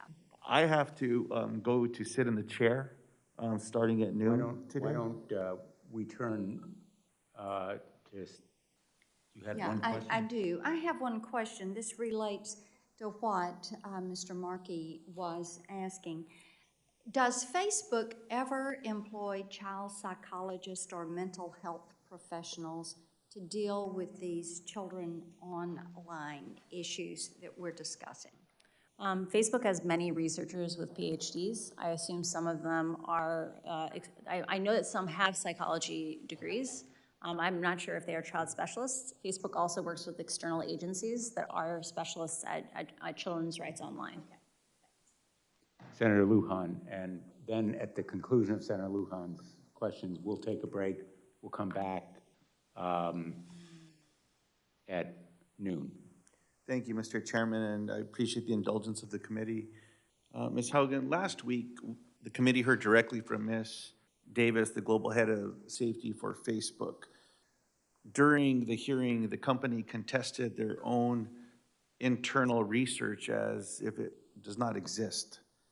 Yes or no, does Facebook have internal research indicating that Instagram harms teens, particularly harming perceptions of body image, which disproportionately affects young women? Yes, Facebook has extensive research on the impacts of its products on teenagers, including young women. Thank you for confirming these reports. Last week, I requested Facebook make the basis of this research the data set minus any personally identifiable information available to this committee. Do you believe it is important for transparency and safety that Facebook release the basis of this internal research, the core data set, to allow for independent analysis? I believe it is vitally important for our democracy that we establish mechanisms where Facebook's internal research must be disclosed to the public on a regular basis, and that we need to have privacy-sensitive data sets that allow independent researchers to confirm whether or not Facebook's marketing messages are actually true. Beyond this particular research, should Facebook make its internal primary research not just secondary slide decks of cherry-picked data, but the underlying data public by default? Can this be done in a way that respects user privacy? I believe in collaboration with academics and other researchers that we can develop privacy-conscious ways of exposing radically more data that is available today. It is important for our ability to understand how algorithms work, how Facebook shapes the information we get to see, that we have these data sets be publicly available for scrutiny. Is Facebook capable of making the right decision here on its own, or is regulation needed to create real transparency at Facebook? Until incentives change at Facebook, we should not expect Facebook to change. We need action from Congress. Last week, I asked Ms. Davis about shadow profiles for children on the site, and she answered that no data is ever collected on children under 13 because they are not allowed to make accounts. This tactfully ignores the issue. Facebook knows children use their platform. However, instead of seeing this as a problem to be solved, Facebook views this as a business opportunity. Yes or no, does Facebook conduct research on children under 13, examining the business opportunities of connecting these young children to Facebook's products? I want to emphasize how vital it is that Facebook should have to publish the mechanisms by which it tries to detect these children, because they are on the platform in far greater numbers than anyone is aware. I do believe that, or I am aware that Facebook is doing research on children under the age of 13, and those studies are included in my disclosure. You have shared your concerns about how senior management at Facebook has continuously prioritized revenue over potential user harm and safety. And I have a few questions on Facebook's decision-making. Last week, I asked Ms. Davis, quote, has Facebook ever found a change to its platform would potentially inflict harm on users, but Facebook moved forward because the change would also grow users or increase revenue? Ms. Davis said in response, quote, it's not been my experience at all at Facebook. That's just not how we would approach it. Yes or no, has Facebook ever found a feature on its platform harmed its users, but the feature moved forward because it would also grow users or increase revenue? Facebook likes to paint that these issues are really complicated. There are lots of simple issues. For example, requiring someone to click through on a link before you reshare it. That's not a large imposition, but it does decrease growth a tiny little amount, because in some countries, reshares make up 35% of all the content that people see. Facebook prioritized that content on the system, the reshares, over the impacts to misinformation, hate speech, or violence incitement. Did these decisions ever come from Mark Zuckerberg directly or from other senior management at Facebook? We have a few choice documents that contain notes from briefings with Mark Zuckerberg, where he chose metrics defined by Facebook, like meaningful social interactions over changes that would have significantly decreased misinformation, hate speech, and other inciting content. And this is the reference you shared earlier to Ms. Cantwell, April of 2020. The soft interventions. Facebook appeared to be able to count on the silence of its workforce for a long time, even as it knowingly continued practices and policies that continue to cause and amplify harm. Facebook content moderators have called out, quote, a culture of fear and secrecy within the company that prevented them from speaking out. Is there a culture of fear at Facebook around whistleblowing and external accountability? Facebook has a culture that emphasizes that insularity is the path forward, that if information is shared with the public, it will just be misunderstood. And I believe that relationship has to change. The only way that we will solve these problems is by solving them together, and we will have much better, more democratic solutions if we do it collaboratively than in isolation. And my final question, is there a senior level executive at Facebook, like an inspector general, who's responsible for ensuring complaints from Facebook employees are taken seriously and that employees' legal, ethical, and moral concerns receive consideration with the real possibility of instigating change to company policies? I'm not aware of that role, but the company is large and it may exist. I appreciate that. It's my understanding that there's a gentleman by the name of Roy Austin, who is the Vice President of Civil Rights, who's described himself as an Inspector General, but he does not have the authority to make these internal conflicts public. The Oversight Board was created by Facebook to review moderation policies related to public content specifically. It was not created to allow employees to raise concerns. Again, another area of interest I believe that we have to act on. I thank you for coming forward today. My pleasure. Happy to serve. The committee is in recess.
Welcome back, Ms. Haugen. Thank you for your patience.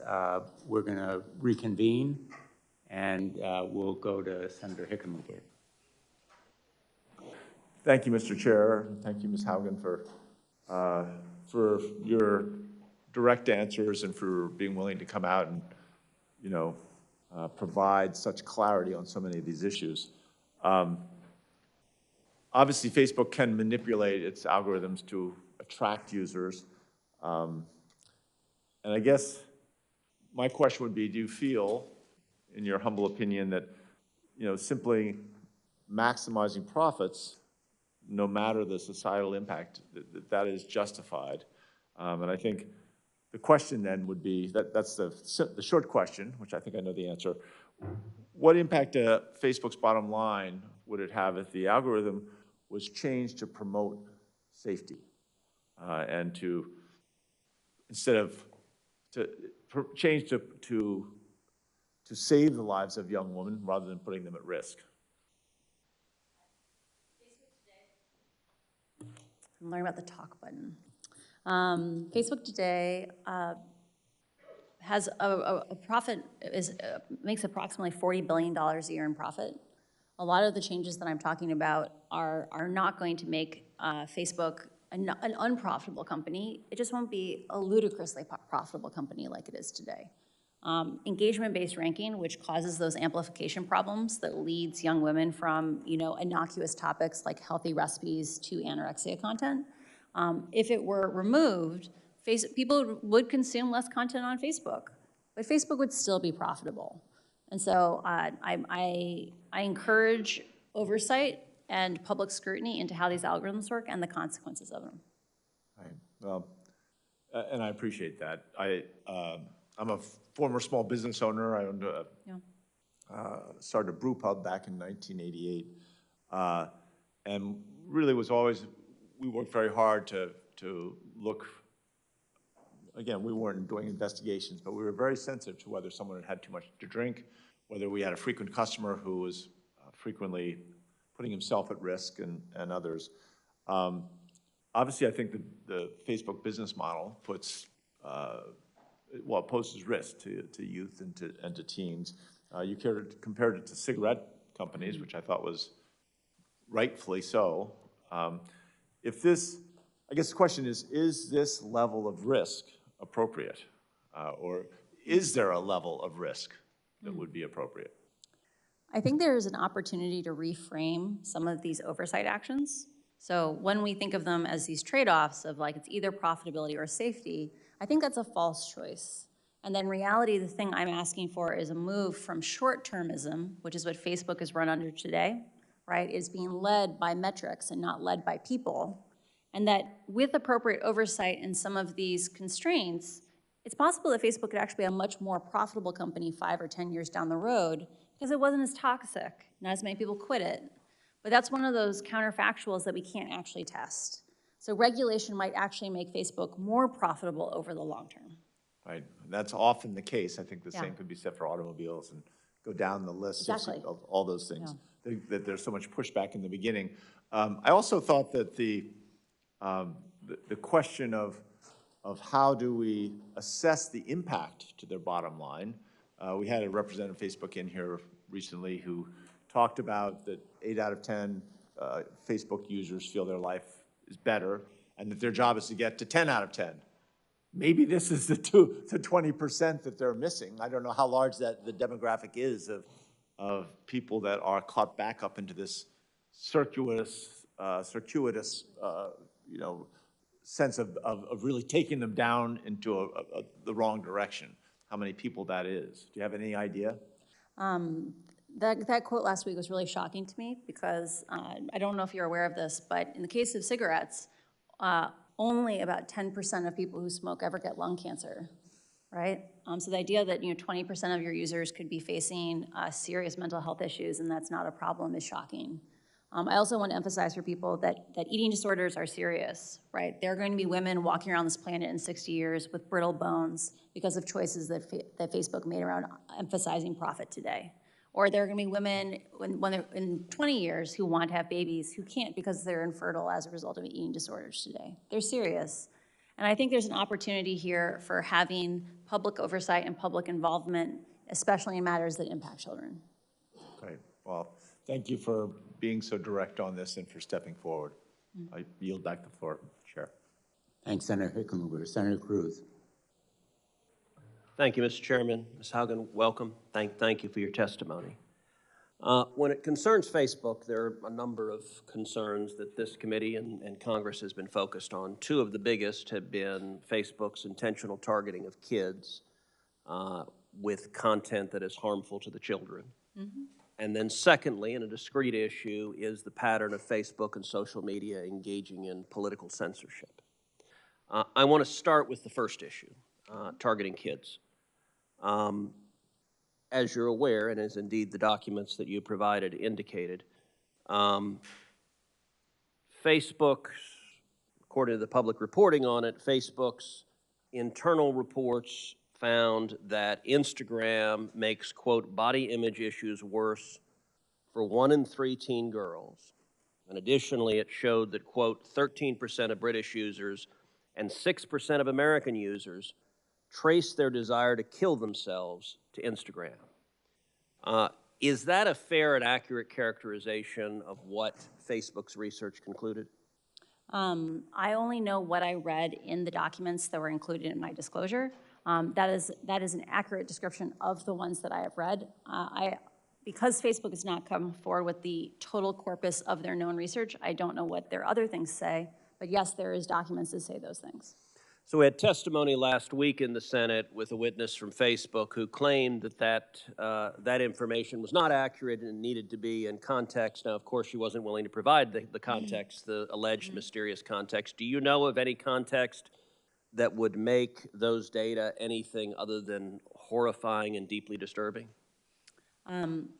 Engagement-based ranking and these processes of amplification, they impact all users of Facebook. The algorithms are very smart in the sense that they latch on to things that people want to continue to engage with. And unfortunately, in the case of teen girls and things like self-harm, they develop these feedback cycles where children are using Instagram as to self-soothe, but then are exposed to more and more content that makes them hate themselves. This is a thing where we can't say 80% of kids are okay. We need to say, how do we save all the kids? The Wall Street Journal reported that Mark Zuckerberg was personally aware of this research. Do you have any information one way or the other as to Mr. Zuckerberg's awareness of the research? We have one of the documents included in the disclosures, it details something called Project Daisy, which is an initiative to remove likes off of Instagram. The internal research showed that removing likes off Instagram is not effective as long as you leave comments on those posts. And yet, the research directly presented to Mark Zuckerberg said, we should still pursue this as a feature to launch, even though it's not effective, because the government, journalists, and academics want us to do this. Like, it would get us positive points with the public. That kind of duplicity is why we need to have more transparency, and why, if we want to have a system that is coherent with democracy, we must have public oversight from Congress. Do you know if Facebook, any of the research it conducted, attempted to quantify how many teenage girls may have taken their lives because of Facebook's products? I am not aware of that research. Do you know if Facebook made any changes when they got back that 13% of British users and 6% of American users traced their desire to kill themselves to Instagram? Do you know if they made any changes in response to that research to try to correct or mitigate that? I found it very surprising that when Antonia Davis was confronted with this research last week, she couldn't enumerate a 5-point plan, a 10-point plan of the actions that they took. I also find it shocking that once Facebook had this research, it didn't disclose it to the public, because this is the kind of thing that should have oversight from Congress. So when you were at Facebook, were there discussions about how to respond to this research? I did not work directly on issues concerning children. These are just documents that were freely available in the company, so I am not aware of that. Okay. Do you have thoughts as to what kind of changes Facebook could make to reduce or eliminate these harms?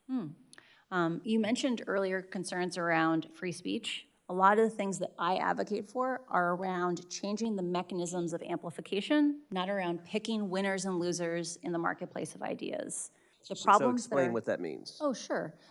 So like I mentioned before, you know, like how on Twitter, if you have to click through on a link before you reshare it, small actions like that friction don't require picking good ideas and bad ideas. They just make the platform less twitchy, less reactive.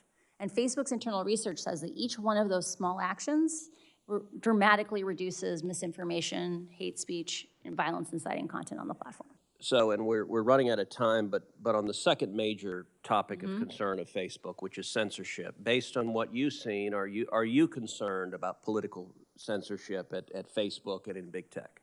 I believe you cannot have a system that has as big an impact on society as Facebook does today with as little transparency as it does. I'm a strong proponent of chronological ranking, or ordering by time with a little bit of spam demotion, because I think we don't want computers deciding what we focus on. We should have software that is human scaled, where humans have conversations together, not computers facilitating who we get to hear from. So how could we get more transparency? What would produce that? I strongly encourage the development of some kind of regulatory body that could work with academics, work with researchers, work with other government agencies to synthesize requests for data that are privacy conscious. This is an area that I'm really passionate about. Because right now, no one can force Facebook to disclose data. And Facebook has been stonewalling us, or even worse, they gave inaccurate data to researchers, as the scandal recently showed. What data should they turn over? My time's sure. expired, so. For example, even data as simple as what integrity systems exist today and how well do they perform? Like, there are lots and lots of people who Facebook is conveying around the world that Facebook safety systems apply to their language, and those people aren't aware that they're using a raw, original, dangerous version of Facebook. Just basic actions like transparency would make a huge difference. Okay, thank you. Thanks, Senator Cruz. Senator Loomis. Thank you, Mr. Chairman, and thank you for your testimony. If you were in my seat today instead of your seat, what documents or unanswered questions would you seek from Facebook, especially as it relates to children, but even generally speaking? I think any research regarding what Facebook does problematic use, i.e. the addictiveness of the product, is of vital importance. And anything around what Facebook knows about parents' lack of knowledge about the platform. I only know about the documents that I have seen, right? I did not work on teens or child safety myself, but in the documents that I read, Facebook articulates the idea that parents today are not aware of how dangerous Instagram is, and because they themselves did not live through these experiences, they can't coach their kids on basic safety things. And so, at a minimum, Facebook should have to disclose what it knows in that context. Okay, so we're trying to protect individuals' data that they're gathering, have data privacy, but have transparency in the manner in which the data is used. Can we bridge that gap? Imagine, I think reasonable people can have a conversation on how many people need to see a piece of content before it's not really private. Like if 100,000 people see something, is it private? If 25,000 people see it, is it private? Just disclosing the most popular content on the platform, including statistics around what factors went into the promotion of that content, would cause radically more transparency than we have today on how Facebook chooses what we get to focus on, how they shape our reality. Okay, if our focus is protecting the First Amendment and our rights to free speech, while very carefully regulating data privacy, I've heard there are a number of things that are being discussed in Congress. Everything from antitrust laws to calling Facebook a utility, to the idea that you just raised of a regulatory board of some sort that has authority to, through understanding of the algorithms and how they're used and other mechanisms that create what we see, the face of Facebook, so to speak. Tell me a little more about how you envision that board working. What is in your mind, based on your understanding of the company and the ill consequences, what is the best approach to bridging the gap between keeping speech free and protecting individual privacy with regard to data? So I think those issues are, they're independent issues. So we can talk about free speech first, which is having more transparency. Like Facebook has solutions today that are not content-based. And I am a strong advocate for non-content-based solutions because those solutions will also then protect the most vulnerable people in the world. In a place like Ethiopia where they speak 6 languages, if you have something that focuses on good ideas and bad ideas, those systems don't work in diverse places. So investing in non-content-based ways to slow the platform down not only protects our freedom of speech, it protects people's lives. The second question is around privacy, and this question of how can we have oversight and have privacy? There is lots and lots of research on how to abstract data sets, so you're not showing people's names. You might not even be showing the content of their post. You might be showing data that is about the content of their post, but not the post itself. There are many ways to structure these data sets that are privacy conscious, and the fact that Facebook has walled off the ability to see even basic things about how the platform performs, or in the case of their past academic research, releasing inaccurate data, or not being clear about how they pulled that data, is just part of a pattern of behavior of Facebook hiding behind walls and operating in the shadows. And they have far too much power in our society to be allowed to continue to operate that way. Well, I had heard you make the analogy earlier to the tobacco industry, and I think that that's an appropriate analogy. I really believe we're searching for the best way to address the problem. And I'm not sure that it is the heavy hands, like breaking up companies or calling them a utility, which is why your approach of integrating people who understand the math and the uses of the math with protecting privacy is intriguing to me. So the more information that you can provide to us about how that might work to actually address the problem, I think would be helpful. So in my case, this is an invitation to you to provide to my office or the committee information about how we can get at the root of the problem that you've identified and can document, and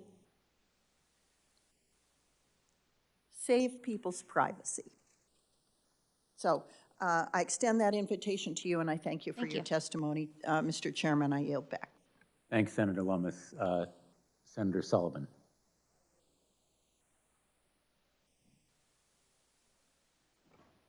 Thank you, Mr. Chairman, and I want to thank our witness here. It's been a good hearing. A lot of information's been learned, particularly on the issue of how this is impacting our kids. I think we're going to look back 20 years from now, and all of us are going to be like, what in the hell were we thinking? When we recognize the damage that it's done to a generation of kids. Do you agree with that, Ms. Haugen? When Facebook has made statements in the past about how much benefit Instagram is providing to kids' mental health, like kids are connecting who were once alone, what I'm so surprised about that is if Instagram is such a positive force, have we seen a golden age of teenage mental health in the last 10 years? Yeah. No, we've seen the opposite, right? We've seen escalating rates of suicide and depression amongst teenagers. Do you think those rates are at least in part driven by the social media phenomenon? There is a broad swath of research that supports the idea that usage of social media amplifies the risk for these mental health harms. So right now, and this hearing is helping illuminate it, we are seeing... And Facebook's own research shows that. Right? Yeah. Say that again, that's important. And Facebook's own research shows that. Right, that kids are saying, I am unhappy when I use Instagram and I can't stop. that if I leave, I'm afraid I'll be ostracized. Right? And that's so sad. So they know that. That's what their research shows.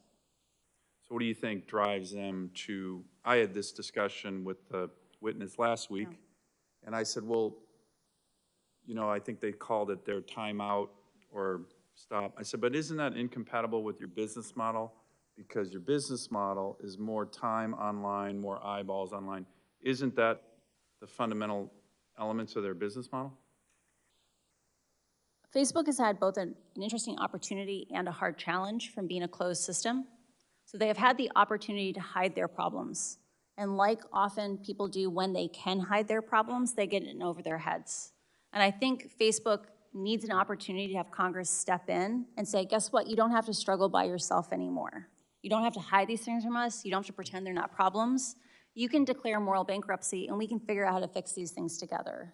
Because we solve problems together, we don't solve them alone. And by moral bankruptcy, one of the things, and I appreciate the phrase that the chairman and you've been using, is one of those elements, which is they know this is a problem, they know it's actually impacting negatively the mental health of the most precious assets we have in America, our youth, our kids. I have 3 daughters. They know that that is happening, and yet the moral bankruptcy, from your perspective, is the continuation of this simply because that's how they make money? I phrase it slightly differently. We have financial bankruptcy because we value people's lives more than we value money, right? The people get in over their heads and they need a process where they admit they did something wrong, but we have a mechanism where we forgive them and we have a way for them to move forward. Facebook is stuck in a feedback loop that they cannot get out of. They have been hiding this information because they feel trapped, right? Like they would have come forward if they had solutions to these things. They need to admit they did something wrong and they need help to solve these problems. And that's what moral bankruptcy is. Let me ask, I'm going to switch gears here, and this is, what's your current position right now in terms of its disinformation and counter-espionage? My last role at Facebook was in counter-espionage. I'm sorry, your last role, okay.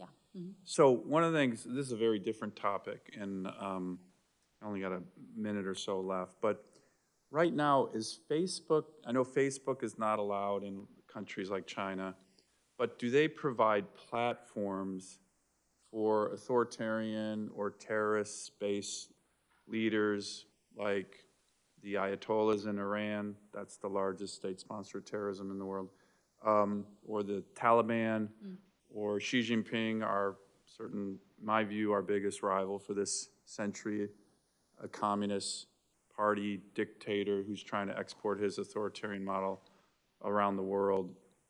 Do they provide a platform for those kind of leaders who, in my view, clearly don't hold America's interests in mind? Does Facebook provide that platform? During my time working with the Threat Intelligence Org, so I was a product manager supporting the counter-espionage team. My team directly worked on tracking Chinese participation on the platform, surveilling, say, Uyghur populations in places around the world, that you could actually find the Chinese based on them doing these kinds of things. So Facebook, yeah. oh, I'm sorry. We also saw active participation of, say, the Iran government doing espionage on other state actors.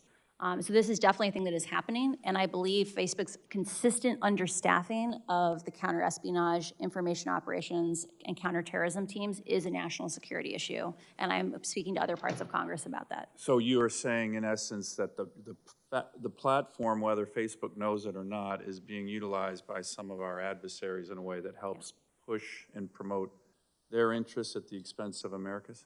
Yes, Facebook's so very aware that this is happening on the platform. And I believe the fact that Congress doesn't get a report of exactly how many people are working on these things internally is unacceptable, because you have a right to keep the American people safe. Great, thank you very much. Thanks, Senator Sullivan. You may have just opened an area for another hearing. Sorry, yeah. Yeah, I have strong national security concerns about how Facebook operates today. Well, Mr. Chairman, maybe we should, right? I mean, it's a important issue. Not being at all facetious.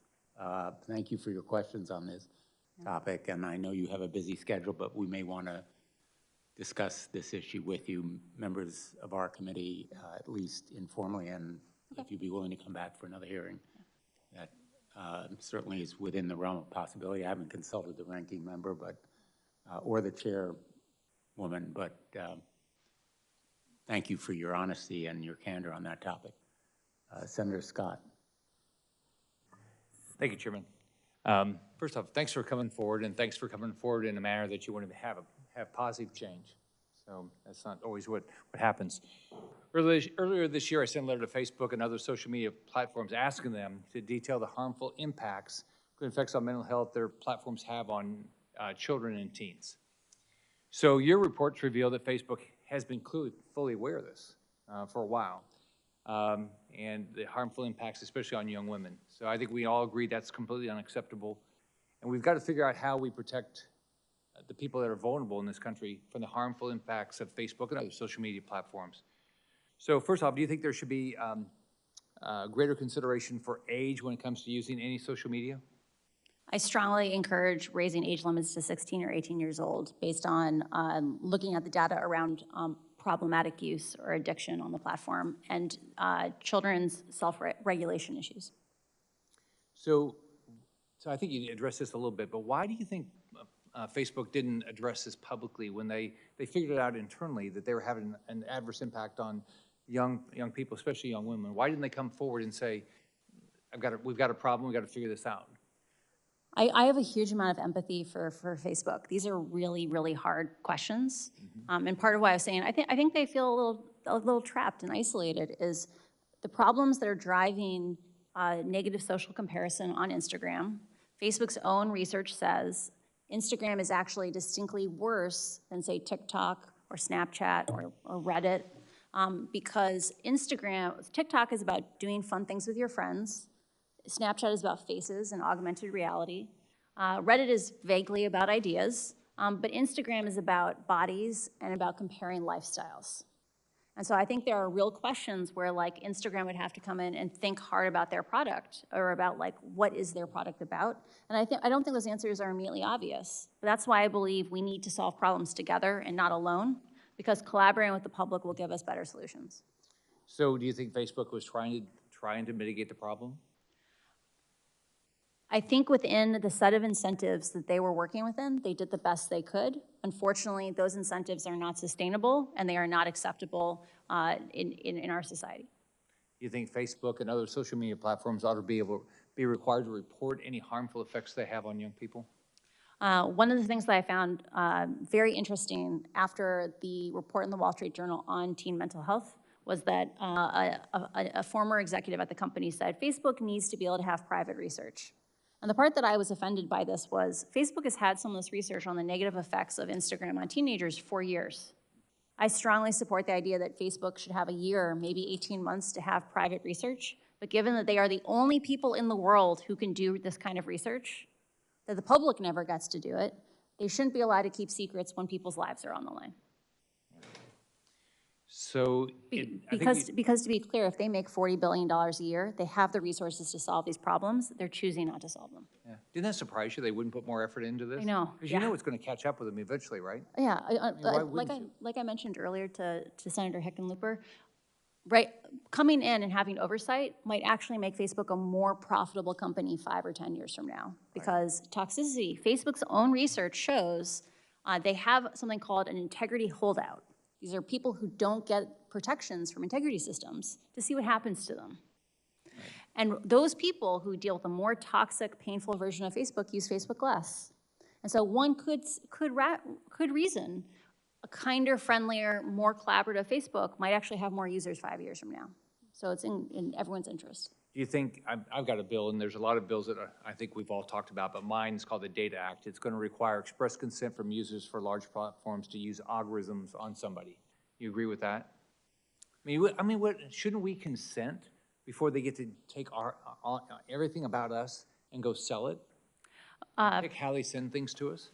For selling personal data, that is an issue I believe people should have substantially more control over. Most people are not well informed on what the personal costs of having their data sold are. And so I worry about pushing that choice back on individual consumers.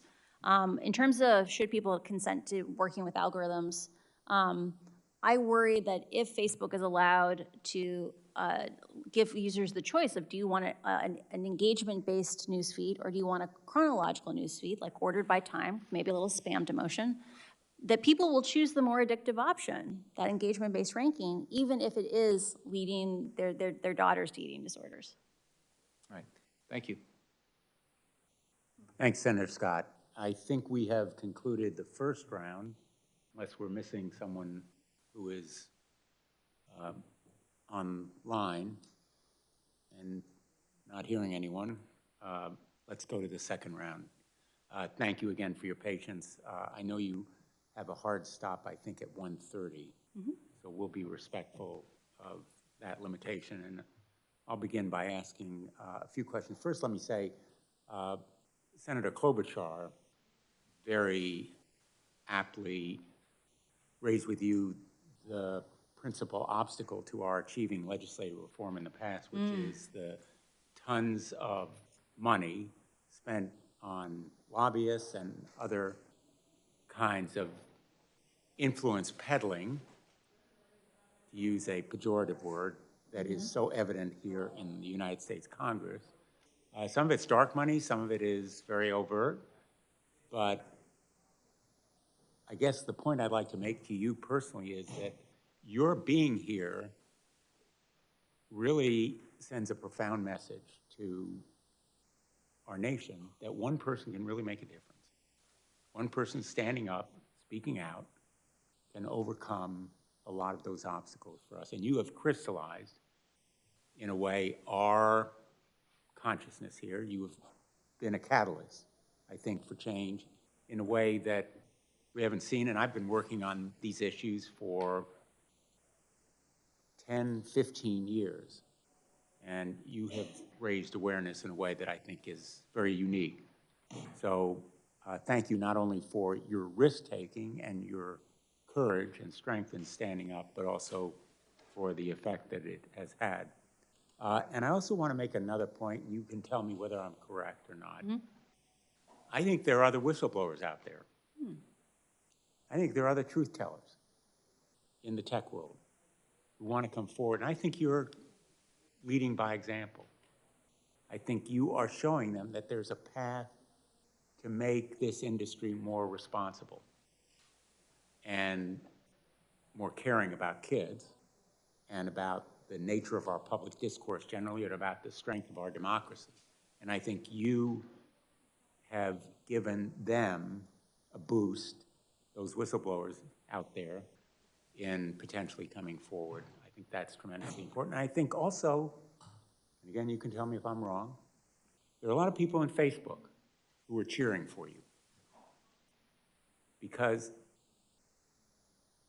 there are public reports, and I know of some of my friends in this world who tell me that there are people working for Facebook who wish they had the opportunity and the courage to come forward as you have done, because they feel a lot of reservations about the way that Facebook has used the platform, used algorithms, used content, and pushed it on kids in this way.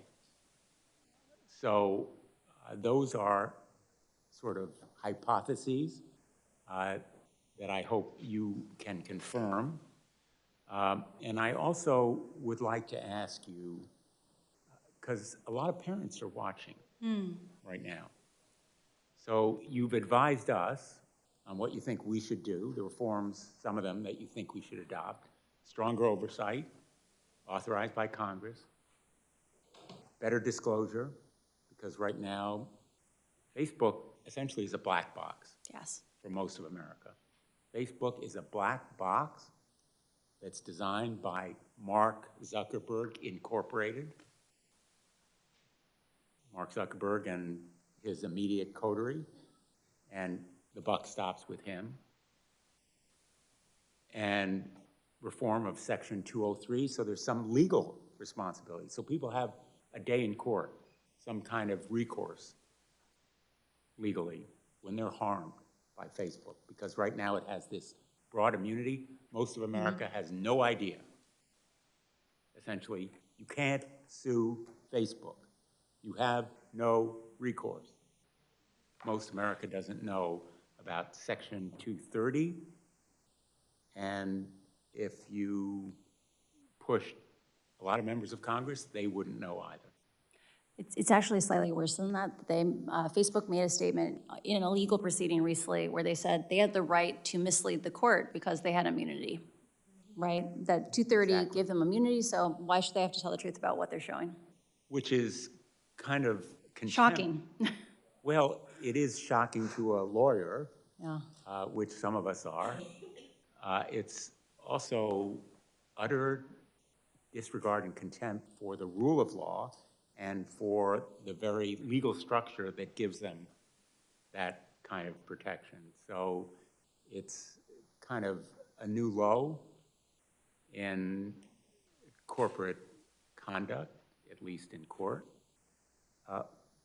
So you've provided us with some of the reforms that you think are important, and I think that the oversight goes a long way because it in turn would make public a lot of what is going on in this black box.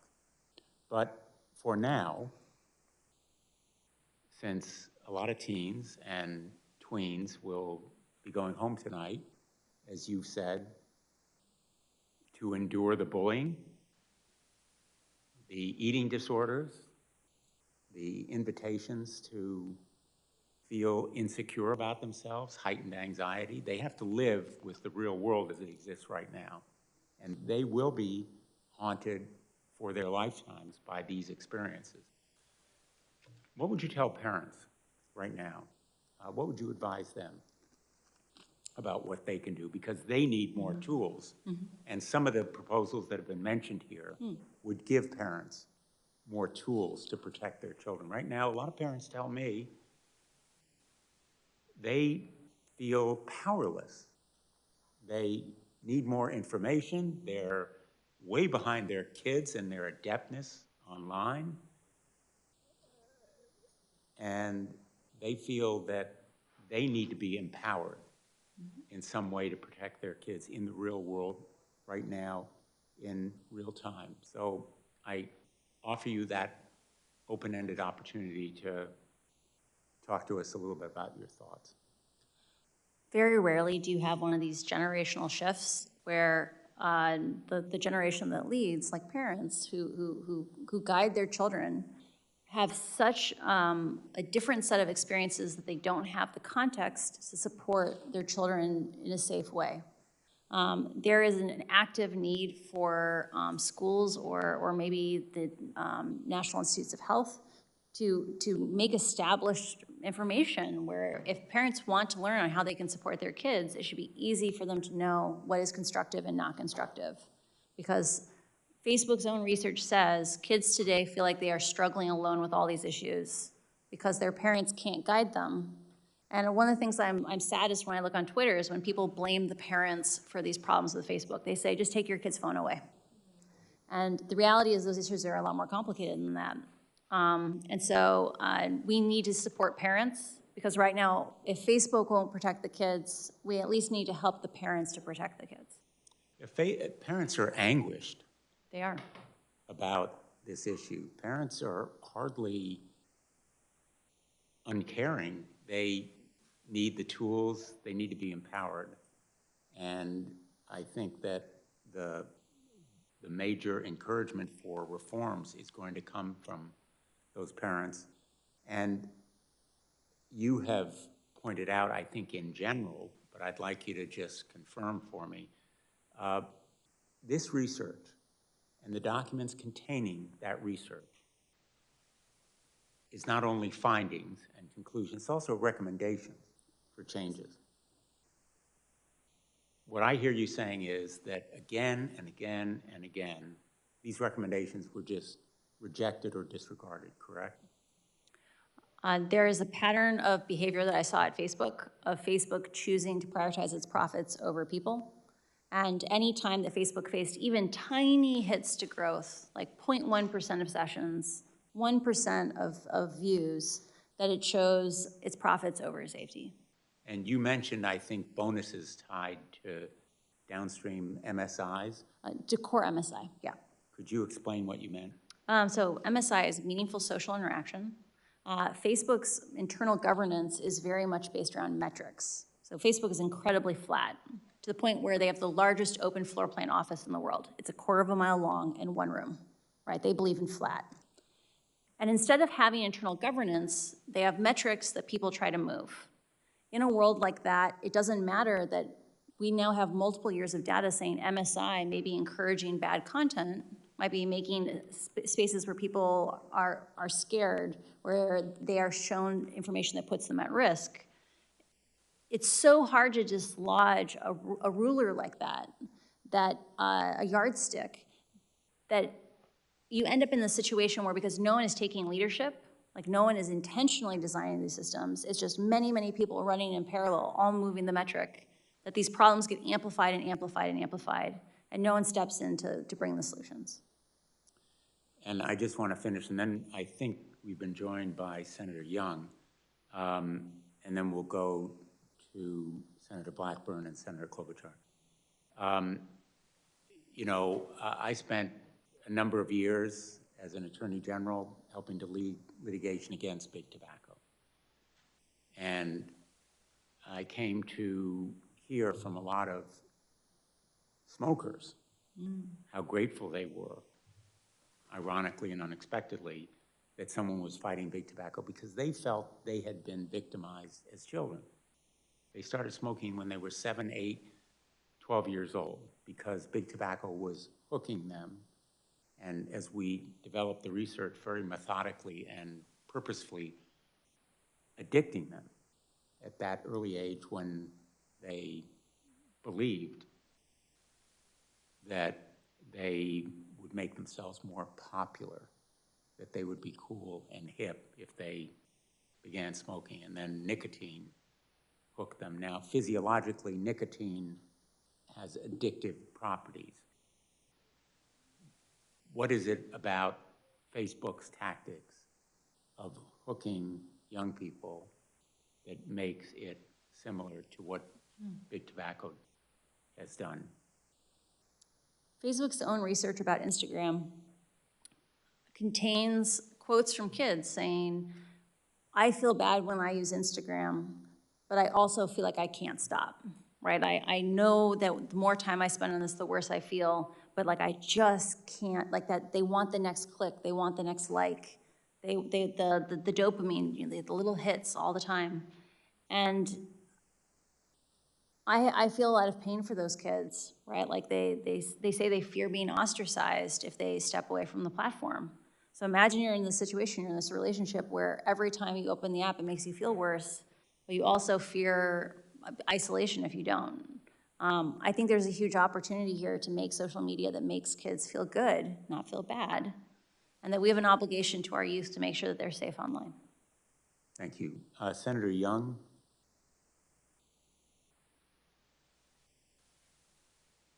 Jen, thank you for your compelling testimony. In that testimony, you discuss how Facebook generates self-harm and self-hate, especially among vulnerable groups like teenage girls. I happen to be a father of 4 kids, 3 daughters, 2 of whom are teenagers, and as you just alluded to, most adults, myself included, I've never been a teenager during the age of Facebook, Instagram, and these other social media platforms. And therefore, I think it can be really hard for many of us to fully appreciate the impact that certain posts may have, including, I would add, on a teen's mental health. So can you discuss the short and long-term consequences of body image issues on these platforms, please? The patterns that children establish in their teenage years live with them for the rest of their lives. The way they conceptualize who they are, how they conceptualize how they interact with other people, are patterns and habits that they will take with them as they become adults, as they themselves raise children. I'm very scared about the upcoming generation, because when you and I interact in person and I say something mean to you, and I see you wince or I see you cry, that makes me less likely to do it the next time, right? That's a feedback cycle. Online kids don't get those cues, and they learn to be incredibly cruel to each other, and they normalize it. And I'm scared of what will their lives look like where they grow up with the idea that it's okay to be treated badly by people who allegedly care about them. That's a scary future. Very scary future. And I see some evidence of that as to so many parents on a regular basis. Are there other specific issues of significant consequence that the general public may not be fully aware of that are impacting vulnerable groups that you'd just like to elevate during this testimony? One of the things that's hard for people who don't look at the data of social networks every day, it can be hard to conceptualize the distribution patterns of harms or just of usage. That there are these things called power laws. It means that a small number of users are extremely intensely engaged on any given topic, and most people are just lightly engaged. When you look at things like misinformation, Facebook knows that the people who are exposed to the most misinformation are people who are recently widowed, divorced, moved to a new city, are isolated in some other way. When I worked on civic misinformation, we discussed the idea of the misinformation burden. Like the idea that when people are exposed to ideas that are not true over and over again, it erodes their ability to connect with the community at large because they no longer adhere to facts that are consensus reality. The fact that Facebook knows that its most vulnerable users, people who were recently widowed, like that they're isolated, that the systems that are meant to keep them safe, like demoting misinformation, stop working when people look at 2,000 posts a day, right? And it breaks my heart, the idea that these rabbit holes would suck people down and then make it hard to connect with others. So Ms. Haugen, I desperately want to, which is the American impulse, I want to solve this problem. And I very much believe that Congress not only has a role, but has a responsibility to figure this out. I don't pretend to have all the answers. I would value your opinion, though, as to whether you believe that breaking up Facebook would solve any of the problems that you've discussed today. Do you think it would? So as an algorithmic specialist, so this is someone who designs algorithmic experiences, I'm actually against the breaking up of Facebook because even looking inside of just Facebook itself, so not even Facebook and Instagram, you see the problems of engagement-based ranking repeat themselves. So the problems here are about the design of algorithms of AI and the idea that AI is not intelligent. And if you break up Instagram and Facebook from each other, it's likely, so I used to work on Pinterest. And a thing that we faced from a business model perspective was that advertisers didn't want to learn multiple advertising platforms. That they wanted to learn, they got one platform for Instagram and Facebook and whatever, and learning a second one for Pinterest, Pinterest made radically fewer dollars per user. And what I'm scared of is right now, Facebook is the internet for lots of the world. If you go to Africa, the internet is Facebook. If you split Facebook and Instagram apart, it's likely that most advertising dollars will go to Instagram, and Facebook will continue to be this Frankenstein that is altering, that is endangering lives around the world, only now there won't be money to fund it. And so I think oversight and finding collaborative solutions with Congress is going to be key because these systems are going to continue to exist and be dangerous even if broken up. Thank you. Thanks, Ms. Senator Haugen. Young. Senator Blackburn. Thank you, Mr. Chairman. I have a text that was just put up by Facebook's spokesperson, Andy Stone. It says, just pointing out the fact that Frances Haugen did not work on child safety or Instagram or research these issues and has no direct knowledge of the topic from her work at Facebook. So I will simply say this to Mr. Stone. If Facebook wants to discuss their targeting of children, if they want to discuss their practices of privacy invasion or violations of the Children Online Privacy Act, I am extending to you an invitation to step forward, be sworn in, and testify before this committee. We would be pleased and welcome your testimony. One quick question for you. What's the biggest threat to Facebook's existence? Is it greed? Is it regulators? Is it becoming extinct or obsolete for teenage users? What is the biggest threat to their existence? I think the fact that Facebook is driven so much by metrics and that these lead to a very heavy emphasis on short-termism, that every little individual decision may seem like it helps with growth, but if it makes it more and more toxic platform that people don't actually enjoy, like when they passed meaningful social interactions back in 2018, Facebook's own research said that users said it made it less meaningful, right? I think this aggregated set of short-term decisions endangers Facebook's future. Okay. But sometimes we need to pull it away from business as usual, help it write new rules if we want it to be successful in the future. So they can't see the forest for the trees. Yes, yes. Very well put. Thank you. And I know Senator Klobuchar is waiting, so I'll yield my time back, and I thank you. Thanks, Senator Blackburn. Thank you very much, and thank you to both of you for your leadership. And all three of us are on the Judiciary Committee, so we're also working on a host of other issues, including the App Store issues, which is unrelated to Facebook, actually, including issues relating to dominant platforms when they promote their own content or engage in exclusionary conduct, which I know is not our topic today. I see the thumbs up from you, Ms. Haugen, which I appreciate. And I think this idea of establishing some rules of the road for these tech platforms goes beyond the kid protection that we so dearly need to do. And I just want to make sure you agree with me on that. Totally. I was shocked when I saw the New York Times story a couple of weeks ago about Facebook using its own platform to promote positive news about itself. I was like, wow. I knew you shaped our reality. I wasn't aware it was that much. Right, and that's a lot of the work that we're doing over there. So I want to get to something Senator Young was talking about, misinformation. And Senator Lujan and I have put together an exception, actually, to the 230 immunity when it comes to vaccine misinformation in the middle of a public health crisis. Last week, YouTube announced it was swiftly banning all anti-vaccine misinformation. And I've long called on Facebook to take similar steps. They've taken some steps, but do you think they can remove this content, and do they put sufficient resources? We know the effect of this. We know that over half the people that haven't gotten the vaccines, it's because of something that they've seen on social media. I know the guy who walked into a cafe and said his mother-in-law wouldn't get a vaccine because she thought a microchip would be planted in her arm.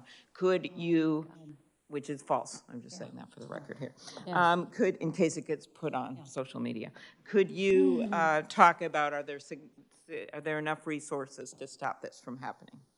I do not believe Facebook, as currently structured, has the capability to stop vaccine misinformation because they're overly reliant on artificial intelligence systems that they themselves say will likely never get more than 10 to 20% of content. There you go. And yet it's a company that, the cap over $1 trillion, one of the world's biggest companies that we've ever known. And that's what really bothers me here. Senator Lujan and I also have pointed out the issue with content moderators. Does Facebook have enough content moderations for content in Spanish and other languages besides English? One of the things that was disclosed,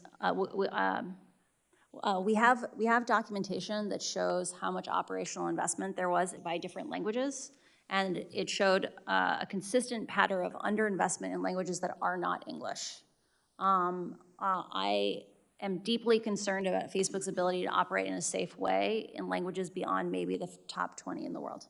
Okay, thank you. We go back to eating disorders. Today you've said that you have documents indicating Facebook is doing studies on kids under 13, even though technically no kids under 13 are permitted on the platform. The potential for eating disorder content to be shown to these children raises serious concerns. Senator Blumenthal's been working on this. I've long been focused on this eating disorder issue, given the mortality rates. Are you aware of studies Facebook has conducted about whether kids under 13 on the platform are nudged towards content related to eating disorders or unhealthy diet practices? CNN also did investigation on this front.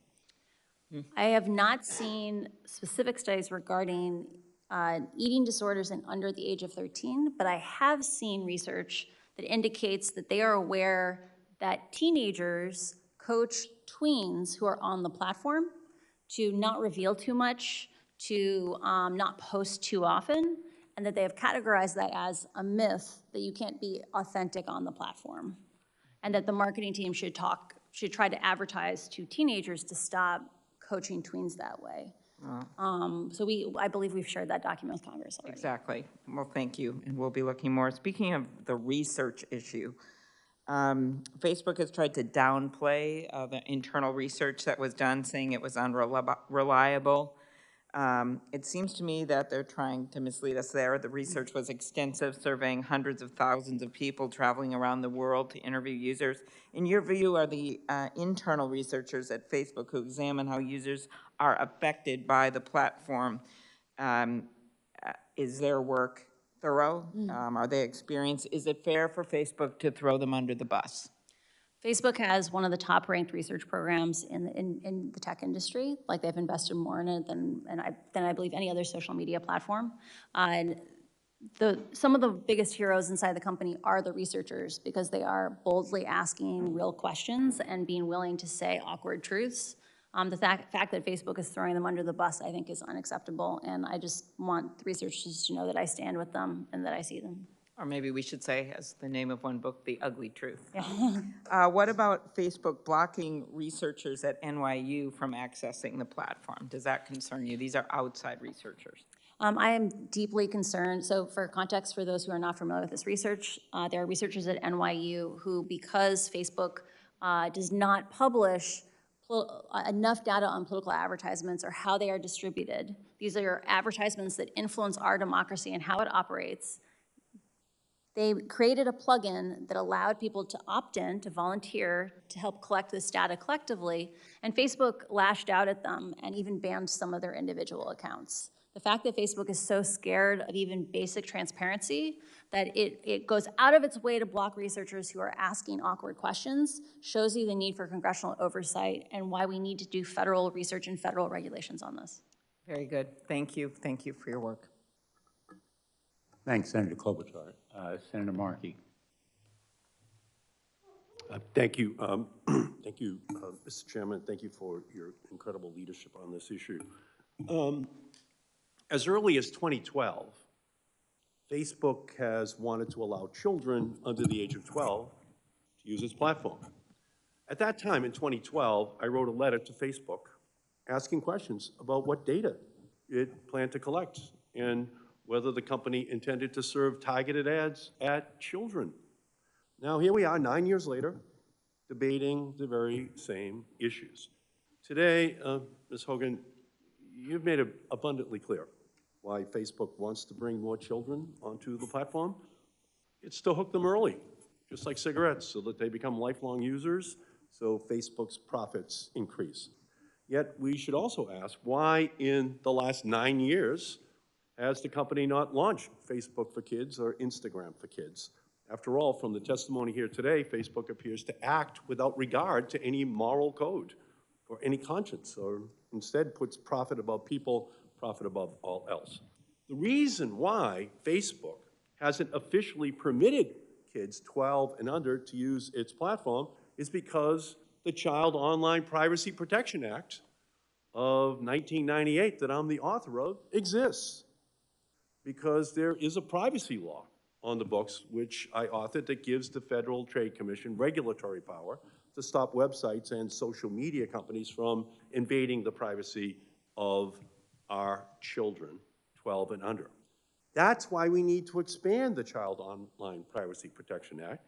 That's why we need to pass the KIDS Act that Senator Blumenthal and I have introduced, and why we need an Algorithmic Justice Act to pass, because the absence of regulation leads to harming teens, stoking division, damaging our democracy.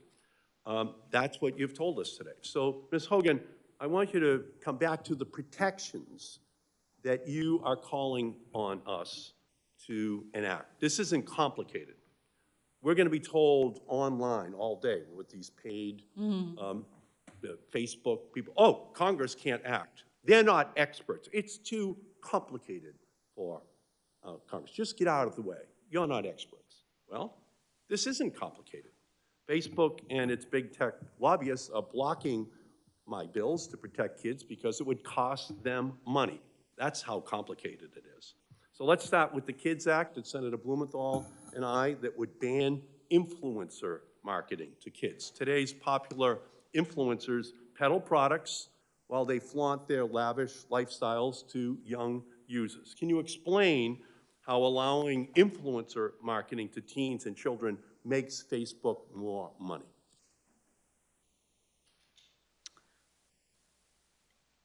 The business model that provides a great deal of the content on Instagram is one where people produce content for free.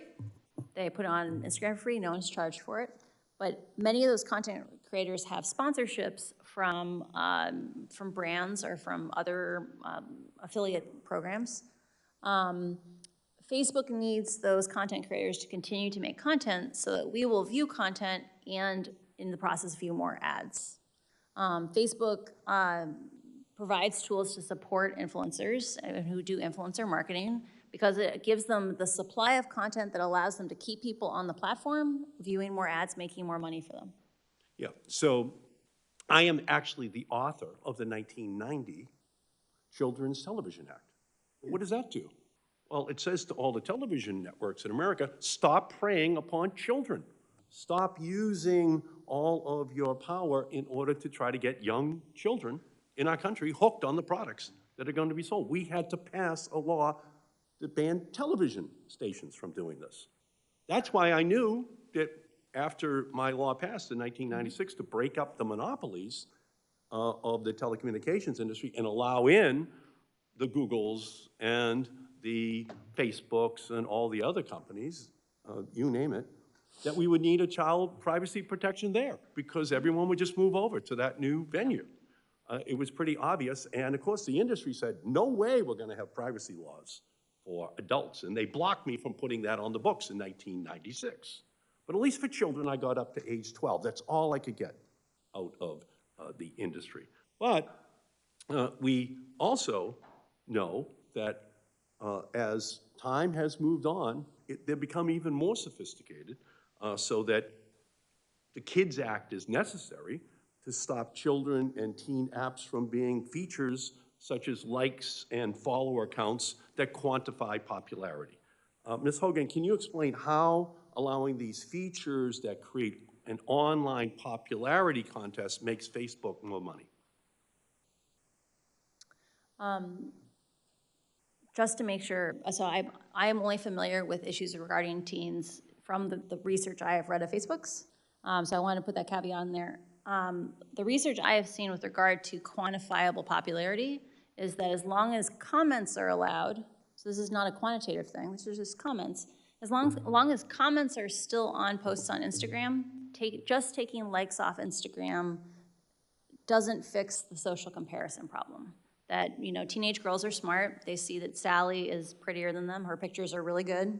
She gets tons of comments. They don't get very many comments, right?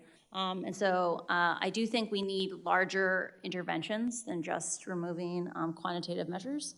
Facebook has a product that is very attractive. The reason why they have the study of problematic use is because it is kind of addictive. And those kinds of things, like having lots of little feedback loops, keeps kids engaged.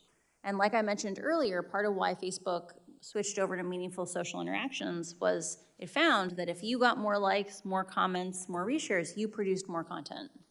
And so having those systems of little rewards makes people produce more content, which means we view more content and we view more ads, which makes them more money. Okay, and the Kids Act that Senator Blumenthal and I are advocating for also prohibits amplification of dangerous and violent content to children and teens. Can you explain how algorithms pushing that dangerous content makes Facebook more money? I don't think Facebook ever set out to intentionally promote divisive, extreme, polarizing content. I do think, though, that they are aware of the side effects of the choices they have made around amplification, and they know that algorithmic-based ranking, so engagement-based ranking, keeps you on their sites longer. You have longer sessions, you show up more often, and that makes them more money. So do you believe we have to ban all features that quantify popularity as a starting point in legislation? As I covered before, the internal research I've seen is that removing things like likes alone, if you don't remove things like comments, doesn't have a huge impact on social comparison. So I do believe we need to have a more integrated solution for these issues. Should we ban targeted advertisements to children? I strongly encourage banning targeted advertisements to children. And we need to have oversight in terms of, I think the algorithms will likely still learn the interests of kids and match ads to those kids, even if the advertiser can't articulate, I want to target on this interest. Right. How much money does Facebook make from targeting children? I don't know what fraction of their revenue comes from children. Okay, so ultimately children are not commodities. No. They've always been given, historically, special protections. That's what the Children's Television Act of 1990 is all about.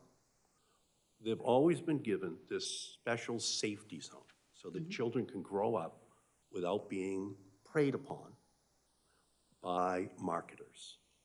When I was a boy, and the salesman would knock on the front door, my mother would just say, "Tell him I'm not home. That man is not getting into our living room." Well, I would say to my mother, "But you are home." "Not to him," she would say. Well, we need to give parents the ability just to say, no one's home for you and your company and your attempts to prey upon children, to get into our living room. That's our moment in history. We have to make sure that we respond to the challenge. Thank you, Mr. Chairman. Thank you, Senator Markey, and my thanks to Senator Markey for his leadership over many years on protecting children. As you've heard, he was a champion in the House of Representatives before coming here, well before I was in the United States Senate, but around the time I was elected Attorney General. I've been very pleased and honored to work with him on legislation now going forward, and I join him in thanking you. I have just a few concluding questions, and I seem to be the last one left standing here, so the good news is I don't think we'll have others, but as you may know, you do know, my office created an Instagram user identified as a 13-year-old girl.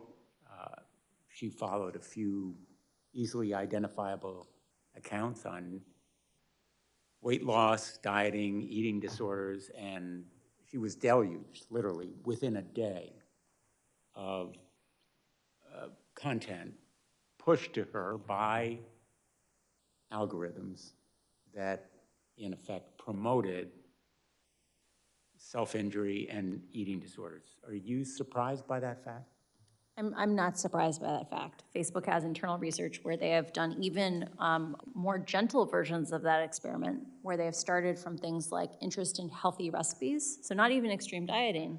And because of the nature of engagement-based ranking and amplification of interests, that imaginary user was pushed, or that real account was pushed towards extreme dieting and pro-anorexia content very rapidly.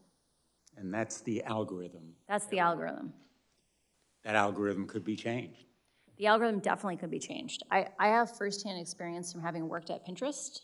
Pinterest used to be an application that was heavily based just on you follow certain people's pins, and those are put into your feed.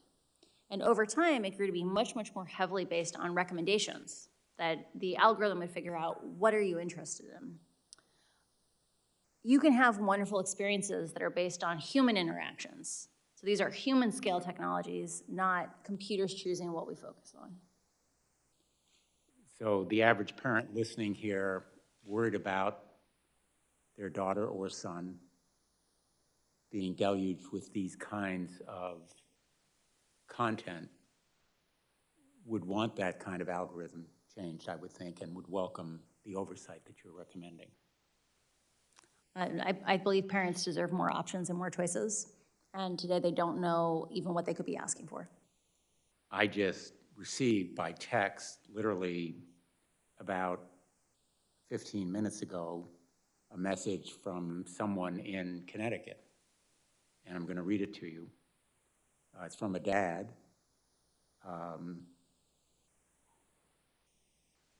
I'm in tears right now watching your interaction with Frances Haugen.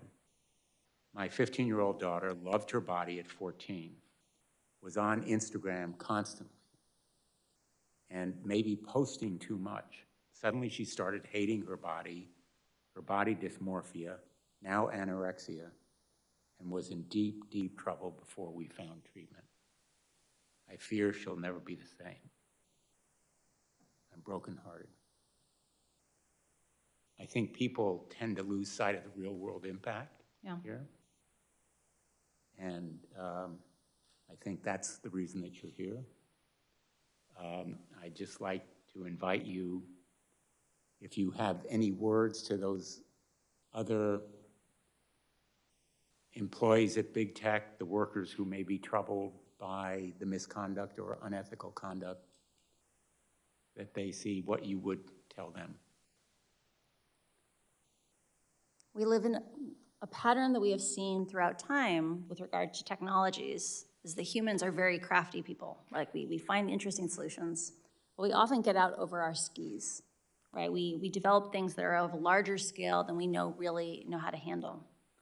And what we have done in the past is when we see this happen, we take a step back and we find institutions and we find frameworks for doing these things in a safe way. We live in a moment where whistleblowers are very important because these technological systems are walled off. They are very complicated. They're things that you need to be a specialist to really understand the consequences of. And the fact that we've been having the exact same kinds of false choice discussions about what to do about Facebook, is it about privacy or oversight? Is it about censorship or safety? Like the fact that we're being asked these false choices is just an illustration of what happens when the real solutions are hidden inside of companies. We need more tech employees to come forward through legitimate channels like the SEC or Congress to make sure that the public has the information they need in order to have technologies be human-centric, not computer-centric. Thank you. On that note, we'll conclude. Thank you for an extraordinary testimony. I think that anybody watching would be impressed and much better informed. And you've done America a real public service, I think. Thank you.